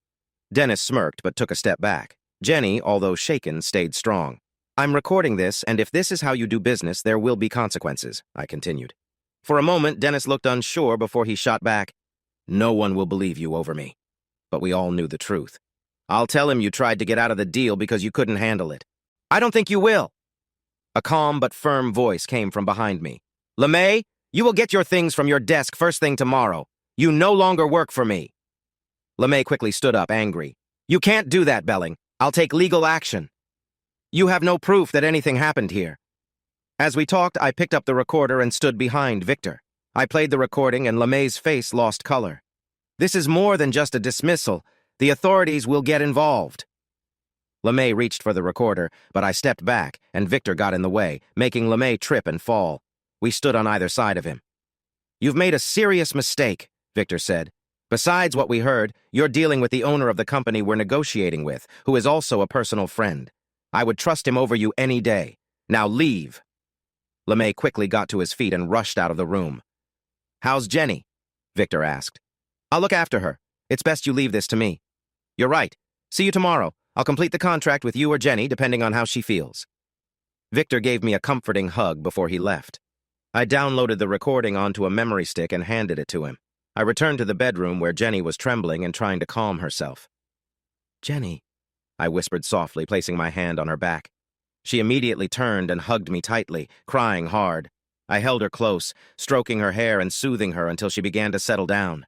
After some time, she spoke quietly, sharing a painful memory from her past about family that had troubled her for years. I listened closely, providing support as she worked through the feelings connected to her story. Eventually, we sat in silence, and Jenny felt some relief from sharing her burden. He had a serious look on his face. "Is it true?" he asked. I nodded, understanding what he meant. "And what about the boy?" I nodded again and replied, "We were just close, that's all." His expression turned sad, and then he left. After that, things got worse. My uncle disappeared, and we never saw him again. My father never spoke about it again. He found it hard to show his feelings, and I stopped talking about personal things with my mother. I've been hurting ever since. I focused on my studies, working hard for my exams and degree. People called me the cold one because I never dated anyone. Alan, I haven't allowed myself to get close to anyone since my uncle. The attention from boys felt overwhelming, and the kinder ones never came near me. Tonight, those memories returned the pressure of it all. You, Alan, changed everything. You weren't harsh, you chose kindness. I misjudged you when I first saw you at work. Alan, I want to go to bed now. I'm so tired. I started to move away, but she took hold of my arm. Will you do something for me? Before I could answer, she added, Will you help me get ready for bed? I nodded and helped her. She stood as I gently took off her dress and hung it up. I carefully helped her remove her tights and then her jewelry. She wore a light garment. I hesitated for a moment. Everything, she said softly, her eyes closed. I gently unfastened her garment and took it off. She stepped out of her clothing and I lifted her carefully. She wrapped her arms around my neck as I carried her to her bed and laid her down. I touched her cheek and gave her a kiss on the forehead, covering her with a blanket. Then I brought her a drink, which she sipped before settling down comfortably, smiling as she closed her eyes. It was late, so I went to the bathroom. Just as I was about to put my shorts on, her voice stopped me. Leave them, Alan. Will you cuddle with me tonight? I need some comfort. What could I do? I climbed into bed beside her. She turned toward me, nestled against my shoulder, made a soft sound, and soon fell asleep. It was what she needed, the first friendly cuddle for over 15 years, even though we were both without our usual clothes. I fell asleep.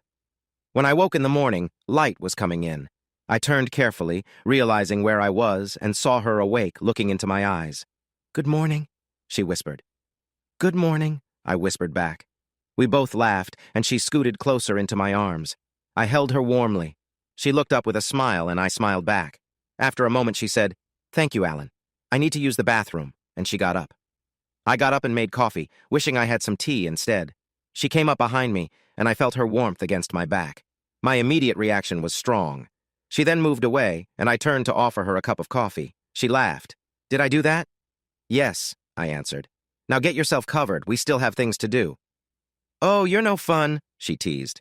Jenny, I said seriously, you've been without care and affection for quite a while. Just enjoy the comfort for now. Let's take our time. This is a response to what happened last night. I have no plans to rush you. You can take your time with me, she smiled playfully. Not now, I said. Let's get dressed. The contract was signed and delivered. Victor invited us for dinner, and we agreed. I emailed Jeff with the update. We cleared the conference room, and in the afternoon we did some shopping. The evening went well, and we took a taxi back to the hotel, sitting close together. We got ready for bed. This time, we dressed in each other's presence. She looked at me with different emotions. I admired her. I used the bathroom first, then she went in. When she returned, she came over. "Can I come in?" she asked seriously. "Cuddles only, Jenny. Before we do anything else, we need to talk, you understand? My life is complicated." "Okay," she said. "Just hugs. Move over." I shifted a bit. We hugged, and she made comfortable little sounds as she snuggled against me. We shared a gentle kiss before going to sleep.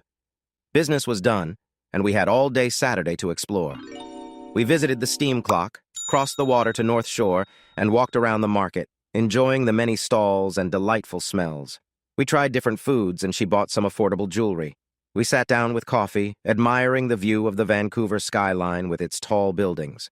In the afternoon, we explored Stanley Park. We took a horse-drawn bus part of the way and walked along the coast for the rest. While we walked, I felt it was time to talk. "Jenny, you know my situation. I have quite a bit to figure out in my life." Trish, my nurse, made it clear that our time together was meant to be casual, but it became more complicated. I find it hard to accept a relationship without deeper feelings.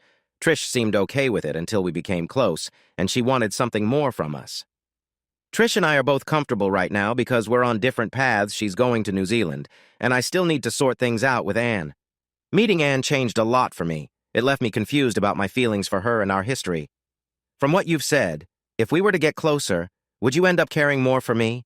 And if Anne comes back into the picture while that's happening, how would you feel about it? If we were in a romantic relationship, you might feel hurt or overlooked if my feelings changed. That could cause tension between us. Also, thinking about our work relationship, how would we handle things if our personal connection didn't work out? Right now, you are important to everything we do. If one of us started seeing someone else, it could complicate your role here, making it harder to keep working closely together. We walked in silence for a while until she finally spoke. "Alan, I've always admired how you face life's challenges. Your care for your ex-wife's feelings, even while dealing with your own struggles, impressed me. When you shared how it affected you, I wanted to support you more. You are kind and handle tough situations well. I've had attention from men who mostly think of themselves, which can be tiring. I understand my appeal, but it often leads to shallow connections. I need to share something. When I asked for your closeness, I was feeling vulnerable and was looking for comfort. I wanted true connection and warmth, which has been hard to find. I wanted your kindness, but I also felt mixed up about everything." She chuckled softly. "You treated me with such care. After you made me feel safe, I realized the outcome didn't matter so much anymore. You showed me kindness, and that meant more to me than I expected. If something more personal had happened, it would have been nice. If it didn't, I was still thankful for what we had. For one night, I felt like your daughter, and you felt like my father. It made me feel safe. I can't remember the last time I felt so secure and loved." "My father never loved me like that," she said, lost in her thoughts. I wanted to say something but didn't know how. I put my arm around her shoulder, and she returned the gesture by putting her arm around my waist. "See?" she said with a smile. "You always care. I can tell you would have been a great father. I know our relationship has its difficulties, especially with everything that's happened. You saved me, and you are still helping me. I'm so thankful for this trip. I appreciate that you trusted me to take care of things. Even when things got tough, your support made me feel valued for who I am. I need that bond with you. I need both emotional support and closeness. I've been through a lot and want to understand what real love feels like." I thought carefully about what she said. "I have some worries about us becoming closer. It could complicate things later. But if that's what you want, I'm open to it. Just be aware that it might come with some challenges." She sighed in relief. "I really need to feel close to you. I'm okay with moving ahead, but let's take it slowly." We went back to the hotel. She went to the bathroom, and I took a moment to collect my thoughts. Soon, I joined her as we got ready for the evening. When I returned to the bedroom, she seemed at ease, looking calm and welcoming. "I chose to be myself with you and let my guard down. I hope that's all right." I admired her honesty and the comfort between us. "I appreciate that," I replied warmly. "Nothing you wear could compare to how amazing you are," I said, a slightly cheesy line that made her blush and smile. "Good," she replied. "I don't want to let you down." "You never could," I said, feeling a bit shy about my own words. We shared a quiet moment. The atmosphere between us relaxed. I gently adjusted her to make sure she was comfortable, placing a pillow under her head. "Just relax," I told her softly. We continued to enjoy each other's company. Her smile, laughter, and the closeness we shared were enough. After that, I lay beside her, feeling the warmth of her presence. "Oh," she whispered, surprised. "I never expected that." We shared soft kisses, and I felt her arms around me, tracing my back gently. It was a tender moment, filled with meaning without needing words. She looked into my eyes, filled with warmth, and we stayed like that for a while, enjoying the closeness we had built. The night was peaceful, and nothing else mattered. Her movements became more lively as she got caught up in the moment, her face showing surprise and emotion. She paused for a second, looking at me with wide eyes before continuing, clearly touched by the connection we were sharing. As the feelings grew stronger between us, she leaned closer, her breath quickening. We held on to each other, both fully absorbed in the moment until it reached a quiet end, leaving us a bit breathless.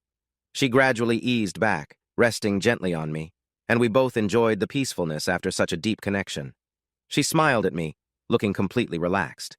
Later, as we lay next to each other, we talked about her life, and she opened up about her experiences, sharing how she had struggled with trust over the years. "I feel like I've lost a lot of time," she said softly. "I'm 31 now, and I really want to start a family." I nodded, curious about her story. "You've mentioned you're 31, and you're really talented. What have you been up to all these years?" She then shared stories from her life, explaining how she traveled for 6 years after getting her second degree and how this was her first job since coming back. "I never knew what true connection could feel like until today," she said softly, thinking about our time together. "You know," I added, "you've talked about meeting different kinds of men, some too proud and others too shy. There are also men who might be shy but would feel very lucky to be with you." She paused for a moment. "I'm not sure I have the confidence to make the first move. Please don't let go of me just yet. Can we stay together a little while longer?" I smiled at her. "Of course we can stay together. I just wanted to be sure you weren't holding back in case you met someone else. But there are confident, kind men out there too." We kept talking, the conversation flowing easily as we enjoyed our time together. 30 isn't too late. I just didn't want you to miss out on any chances that may come your way. "Please stay with me for a bit?" she asked softly. I felt a wave of frustration for the hurt she had experienced in the past. She noticed my change in expression.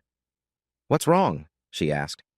"I was just thinking about what you've been through, but yes, I'll be here for you," I reassured her. When we returned to the room, we both relaxed, sharing a quiet moment. We lay down together, and I gently traced designs on her arm, feeling the connection between us grow deeper. There was no rush, just a calm, peaceful bond that we both needed. Later, she looked into my eyes, her expression one of trust and warmth. We shared a gentle embrace, feeling our bond strengthen. Afterward, we talked while sharing a glass of wine and began to pack for our trip the next day. We both felt happy as we fell asleep together, knowing we were in a good place.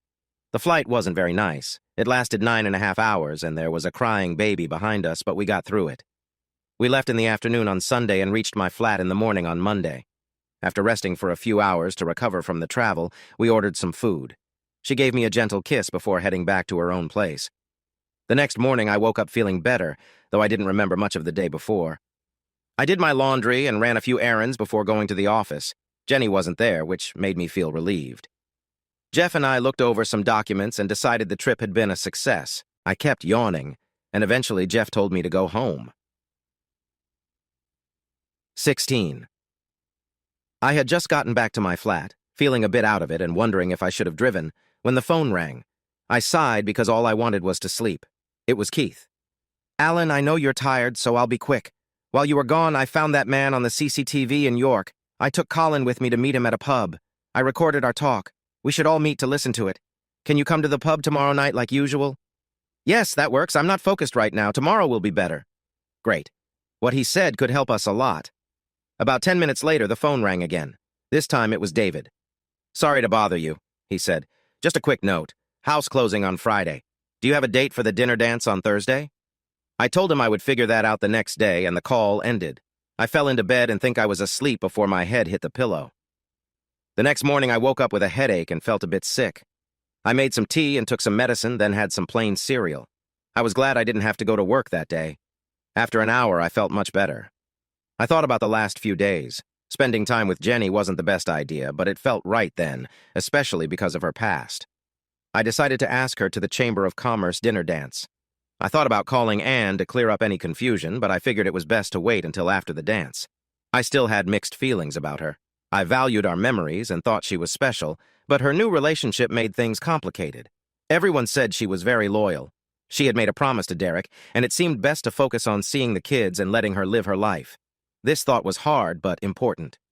Anne and I were part of the past now. We both needed to move forward. Feelings of regret and anger returned once more. This should not have happened. Speaking of moving on, I now had 2 women in my life. So, I called Jenny. She was awake and sounded happy. I asked her directly without any small talk. "Would you like to come to a dinner dance tomorrow? It's organized by the Chamber of Commerce.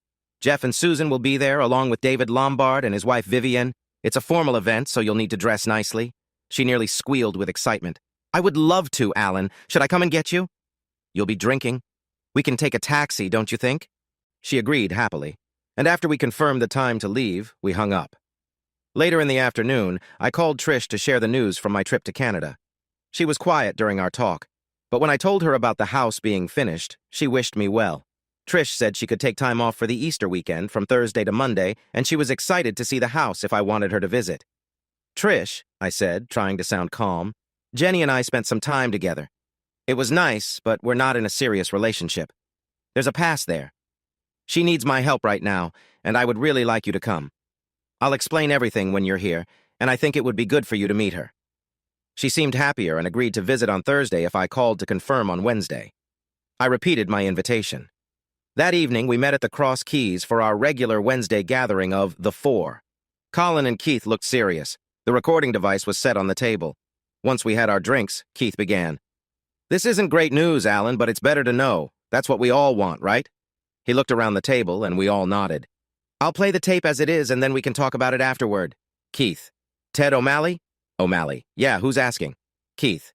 "We think you can help us with a case about a missing person." O'Malley. "You the police?" Keith. "I'm a private investigator." O'Malley. "My memory isn't that great." Keith. "Let me get you a drink." O'Malley. "Now that's more like it. Might help me remember." Keith. "There may be other reasons to help as well." O'Malley. "Go ahead then." Keith. 3 years ago last August, you were in York." O'Malley. "Was I?" Keith. "Here's a photo of you at a hotel." O'Malley. "Ah, yes, it was the York races. I always go to the York races." Keith. "This was a couple of years ago. Look at the photo. See the man and woman? We're interested in the man. Here's another photo. This one at York Station. Same man and woman, and there's you in the foreground. Now this one. You're leaving the station with him." A pause. Keith. "So?" O'Malley. "What do you want to know?" Keith. "Well, first, do you know the man?" O'Malley. "I might." Keith. "That information could help if you know what I mean." Colin. "You seem to be watching them in both photos." O'Malley. "Okay, the man is someone named Johnson. He runs a computer company." Keith. "So why were you watching him?" O'Malley. "I was paid to." Colin. "By whom?" O'Malley. "I can't tell you that. It's not safe." Keith. "A business rival?" O'Malley. "You could say that." Keith. "So what were you paid to do?" O'Malley. "This guy Johnson went to York for a business deal and I was assigned to follow him. I was going to the races anyway." Keith. "How did you keep track of him? Did you use a car?" O'Malley. "He took the train, so it was easy to watch him. I was asked because I always go to York in August for the races." Colin. "What were you following him for?" "I don't get it." O'Malley. "I was to keep him in sight and let a group who were in York know when he checked out of his hotel. Then, I was to wait until he arrived at the station and tell him that his client had returned and wanted to see him." Colin. "Client?" O'Malley. "I was told he was in York to meet a client for his company." Keith. "So?" O'Malley. "I was to let him know there was a car waiting outside to take him back to his hotel, and then I would escort him to the car. He got in and it drove off." Colin. "How many were in the car?" O'Malley. "Just the driver. He was one of the 3 people I mentioned." Keith. "Do you know these 3 people?" O'Malley. "Yes, they are from Wythenshawe." Colin. "Names?" O'Malley. "No way. I care about my safety. I've been well paid to keep quiet. I've already shared too much.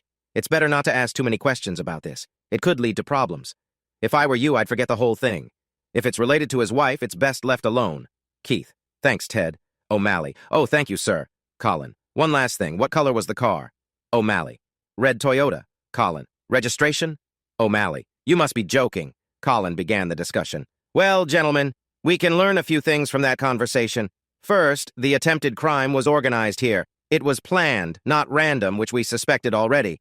Second, the 3 men O'Malley mentioned are likely involved. They have a red car, and there are 3 of them. That matches what a witness in Newcastle saw. That's progress." "It's a step forward," said David. "But unless O'Malley can be convinced to share the names, How much have we really achieved? I think there might be another lead, said Keith. I know O'Malley does various types of work. He works with someone I believe is his son. People hire him for jobs or he takes short-term contracts. We should find out who he has been working for in the past few years. Among them, someone might have hired him to follow you, Alan. Another interesting question, David said, is how this person knew you were going to York to meet a client. This makes us think that perhaps someone in your company is sharing information. Is there any other company similar to yours that might try to do this? Remember, they might have only wanted to scare you. Those people from Withenshaw could have made things worse when they confronted you. It has happened before. I thought about that. From my talks with Jeff, I found out that several small companies are competing in our industry, although I couldn't picture any of them doing something wrong. Northern Moor Developments was different, as Jeff mentioned that Craig Wilkinson is not a nice person. The only one I suspect could do something like this is Northern Moor. They have made mistakes before, underpricing us and not delivering as promised. We have always come out ahead.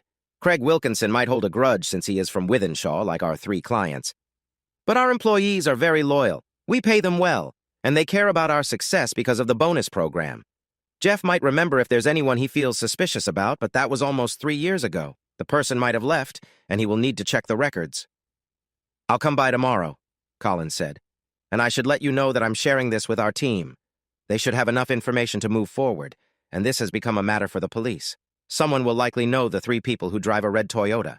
I'll keep you informed. I'll find out who employs O'Malley most often, Keith added. That could lead to something useful, or will your team take care of that? He asked Colin. Not right away, Colin replied. Eventually, we'll need to bring O'Malley in for questioning. We'll see if his loyalty to his employer is stronger than his fear of getting into serious trouble, but you should keep going with your plans. I paid for the drinks that night as a thank you for their help. It was the least I could do. Once again, Vivian drove us home. I felt a bit unsteady and went straight to bed, where it felt like the room was moving whenever I closed my eyes. I stumbled to the bathroom to regain my composure and finally fell asleep. On Thursday morning, I woke up feeling great. After breakfast, showering, and shaving, I drove to work, wondering during the rush hour if I was still over the drink drive limit. Jenny and I took care of some order issues. Colin arrived, and Jeff checked his records. There were 2 people who had been with the company for a little while but didn't get along well and didn't quite fit in. A cleaner had left soon after I did, and she had worked there for a couple of years. He gave Colin their names and old addresses. Both were from Withenshaw, while the cleaner lived in Sale. Everything seemed to link together. Jeff said that everyone was aware of where I was, and it wasn't a secret. In fact, he joked that people at work said I was only going out for fun. At lunchtime, Jeff and I went home to get ready for the evening. Jenny was busy picking out what to wear until I suggested she call Jeff's wife, Susan, which she did, playfully sticking her tongue out at me. She looked amazing. I asked her to do it again, but she wouldn't. My last words to her were to be ready by 7:30. At 7:35, I rang her doorbell. The intercom buzzed, and she told me to come up.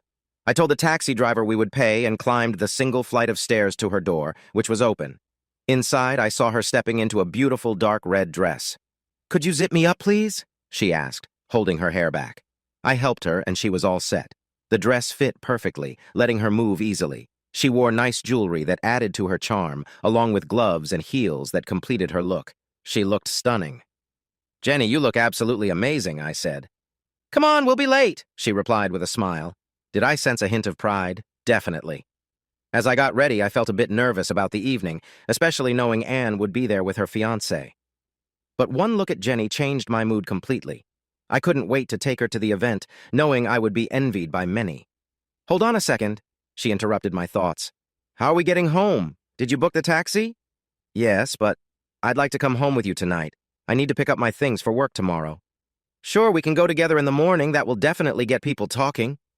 That's why I need to have something other than this dress to wear to work." "That would really surprise them," I said with a grin. She laughed, a bit annoyed but amused. Our entrance was memorable. We were a bit late. I handed our invitations to the doorman and we walked inside, looking for Jeff's and David's table. I spotted Derek and Anne with their friends. Derek's shocked expression when he saw us was priceless. You could see him wondering how someone like me could be with Jenny. When Anne looked up, her surprise quickly turned into a big smile as she nudged Derek, saying, "Derek, now you're the one staring." It's funny how something as simple as a laugh can create such a strong reaction. I felt a wave of frustration come over me, the feelings that Trish had helped me deal with during the weekend returning. I tried to push it down, knowing Jenny was watching me, which brought me back to the present and reminded me of the wonderful person I was with. "It's okay, Jenny," I said, forcing a smile. "Seeing your ex having fun can bring up different feelings." I smiled at Anne, but then David called us over from their table and we joined them. This helped take my mind off things, even though I could still feel some resentment bubbling inside. The meal was delicious, with 7 courses and wine. After eating, there were speeches, and then it was time to dance. I used to dance pretty well, at least that's what Viv and Susan said. But now, walking was manageable while dancing seemed hard on my knees and ankles, and I didn't want to set back my progress. All 3 women at our table asked me to dance, but I had to say no. Jeff and David danced with each other's wives and Jenny, leaving 1 woman at a time to chat with me. Many men asked Jenny to dance, but I noticed Derek didn't try. Jenny politely turned them all down. "Go on, Jenny," I urged. "You dance well. Enjoy yourself." "Alan, I'm here with you, not them." Eventually, a slow song started. "Come on," Jenny said. "Just hold me." And she pulled me onto the dance floor, wrapping her arms around my neck and looking up at me. "Does Anne bother you?" It wasn't really a question, more of a statement. "I am trying to handle my memories of her. It's not just her, it's the whole situation. My life feels broken and everything I loved seems lost. I'm really struggling." She held me closer and I felt overwhelmed with different emotions. "You need a distraction. How am I doing?" she asked. "You're doing great," I said with a sigh. "But I wonder how I will get back to our table." She giggled, and we made it back to our seats without too much awkwardness. We skipped the next few dances, then Jenny danced with David. "How are you doing?" Viv asked as she came in for a dance. "I'm managing. It's tough," I replied. "David mentioned you remembered. When will you talk to her?" "I thought I'd wait until after tonight. I need to see how she is with her new partner. She seems happy with him, but I need to figure out seeing the kids soon." "Good. Greta misses her dad and the boys don't look happy. They really need you." Okay, Viv," I said a bit harshly. "Tonight is hard enough without extra pressure." "Sorry, Alan. That was thoughtless of me. It must be tough seeing them together, but you found a good distraction." I immediately regretted sounding upset. "No, I'm sorry, Viv. It's not your fault. I appreciate your help with all of this." "So, who is the remarkable woman who has captured my husband's attention?" "She's actually my assistant." "Is that all?" "Well." Luckily, the dance finished, giving me a break from more questions. I could hear Viv quietly say to herself, "2 women involved." 3 dances later, something surprised me. It was a ladies' choice dance, where women were picking partners. I had my back to the floor and the whole table seemed tense. I smiled, curious about who David or Jeff was teasing. Then I heard a voice. "Excuse me, may I have this dance?" It was Anne talking to me. For a moment, I thought she recognized me, despite our previous meetings. "I'm sorry, with my injuries I can't dance, but thank you, I'm honored." I glanced at Jenny, who looked very confused. "You can move gently. I'll be careful. Please? I need to teach someone a lesson." I figured out what she was planning. I was going to say no when David stepped in. "Go ahead, Lenny, you can't let her down." He almost gave away my identity. I shot him an annoyed look while the others at the table encouraged me. "Okay, thank you, I'd like to dance with you," I said as I stood up slowly and took her hand. They say a touch can be electric, and it was true for that brief moment with my wife. It reminded me of my past life. We held each other and swayed slowly to the soft music. "I hope you don't mind, but my fiancé was rude to you at the restaurant, and I'm tired of his jealousy. This is his punishment." I felt anger rise. She was involving me in a situation with her partner, but I controlled it. She continued, "You were seriously hurt. How did that happen?" "I was attacked by 3 men who tried to take my life. They left me on a construction site in Newcastle thinking I was gone. It was a targeted attack. Someone wanted me to disappear and not be recognized. They took everything that showed who I was." She looked shocked. "But you survived." "No, I died," I replied seriously, watching her expression change from confusion to laughter. That laugh again. "However, against all odds, yes, I survived. I was in a coma for almost a year and had to relearn everything, even the simplest things. I regained some of my memory, and in January, I realized I lived here. David Lombard has been very supportive, along with his wife." A silence fell between us, and I noticed she was studying my face closely. "What's wrong?" I asked. "There's something about you that feels familiar. I just can't figure it out." Just then, I noticed a commotion at my table. Derek had approached Jenny, trying to persuade her to dance with him. He was being more pushy than forceful, but Jenny clearly felt uncomfortable while David seemed unaware. Anne saw what was happening and walked over. "Derek!" Her calm voice cut through the buzz of chatter. He paused, and she took his arm, guiding him away. It was clear she was not happy. In that moment, I felt a bit lost. I smiled to myself. Words weren't necessary. She had used my presence for her own purpose, which she often did, and I was glad that Derek had given her something else to focus on. Anne was getting too close to the truth, and there was a strange satisfaction in their argument. I wouldn't easily forget how she manipulated the situation. That feeling lingered with me. Curiosity spread around the table. "What was that about?" Viv asked. "She used me to get at her fiancé," I replied, feeling annoyed. David reminded her of what happened earlier at the restaurant. Viv stood up. "She needs to be called out for that. It wasn't right."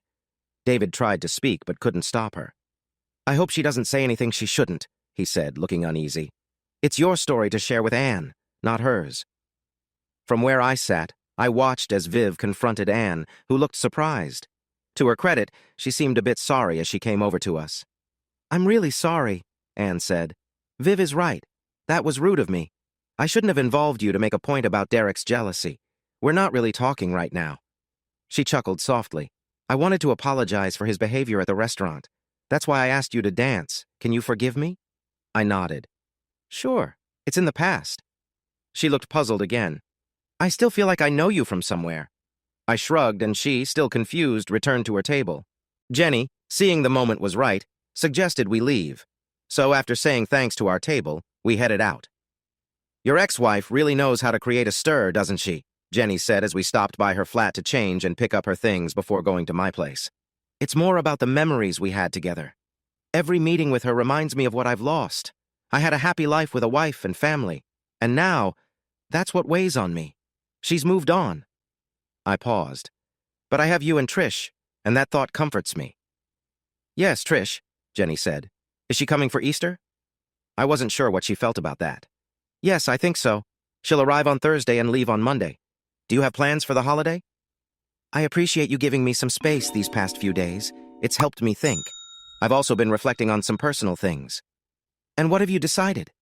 "I believe it's time to go back to my parents and finally deal with everything we've avoided for all these years. We've acted like nothing happened, but it's been hanging over us for too long."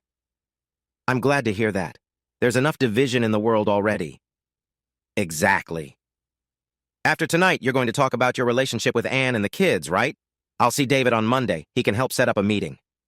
We both felt relieved by our choices, and after a glass of milk, we went to bed. As we got comfortable, a thought crossed my mind. "Jenny, I'm closing the sale of my old house tomorrow, and I'm thinking of moving in on Saturday. Would you help me over the weekend?" "Of course," she said with enthusiasm. "Just remember, I'm still getting better, so let's take it easy." "Absolutely," I replied with a smile. As I thought about the next day, I felt a sense of progress. Each step brought me closer to understanding things. The house and the memories started to make sense to me. But as I dug deeper, I felt some heaviness. What would I say when I met Anne? The answer was coming soon. Stay tuned for part 3, where things may not be what they seem.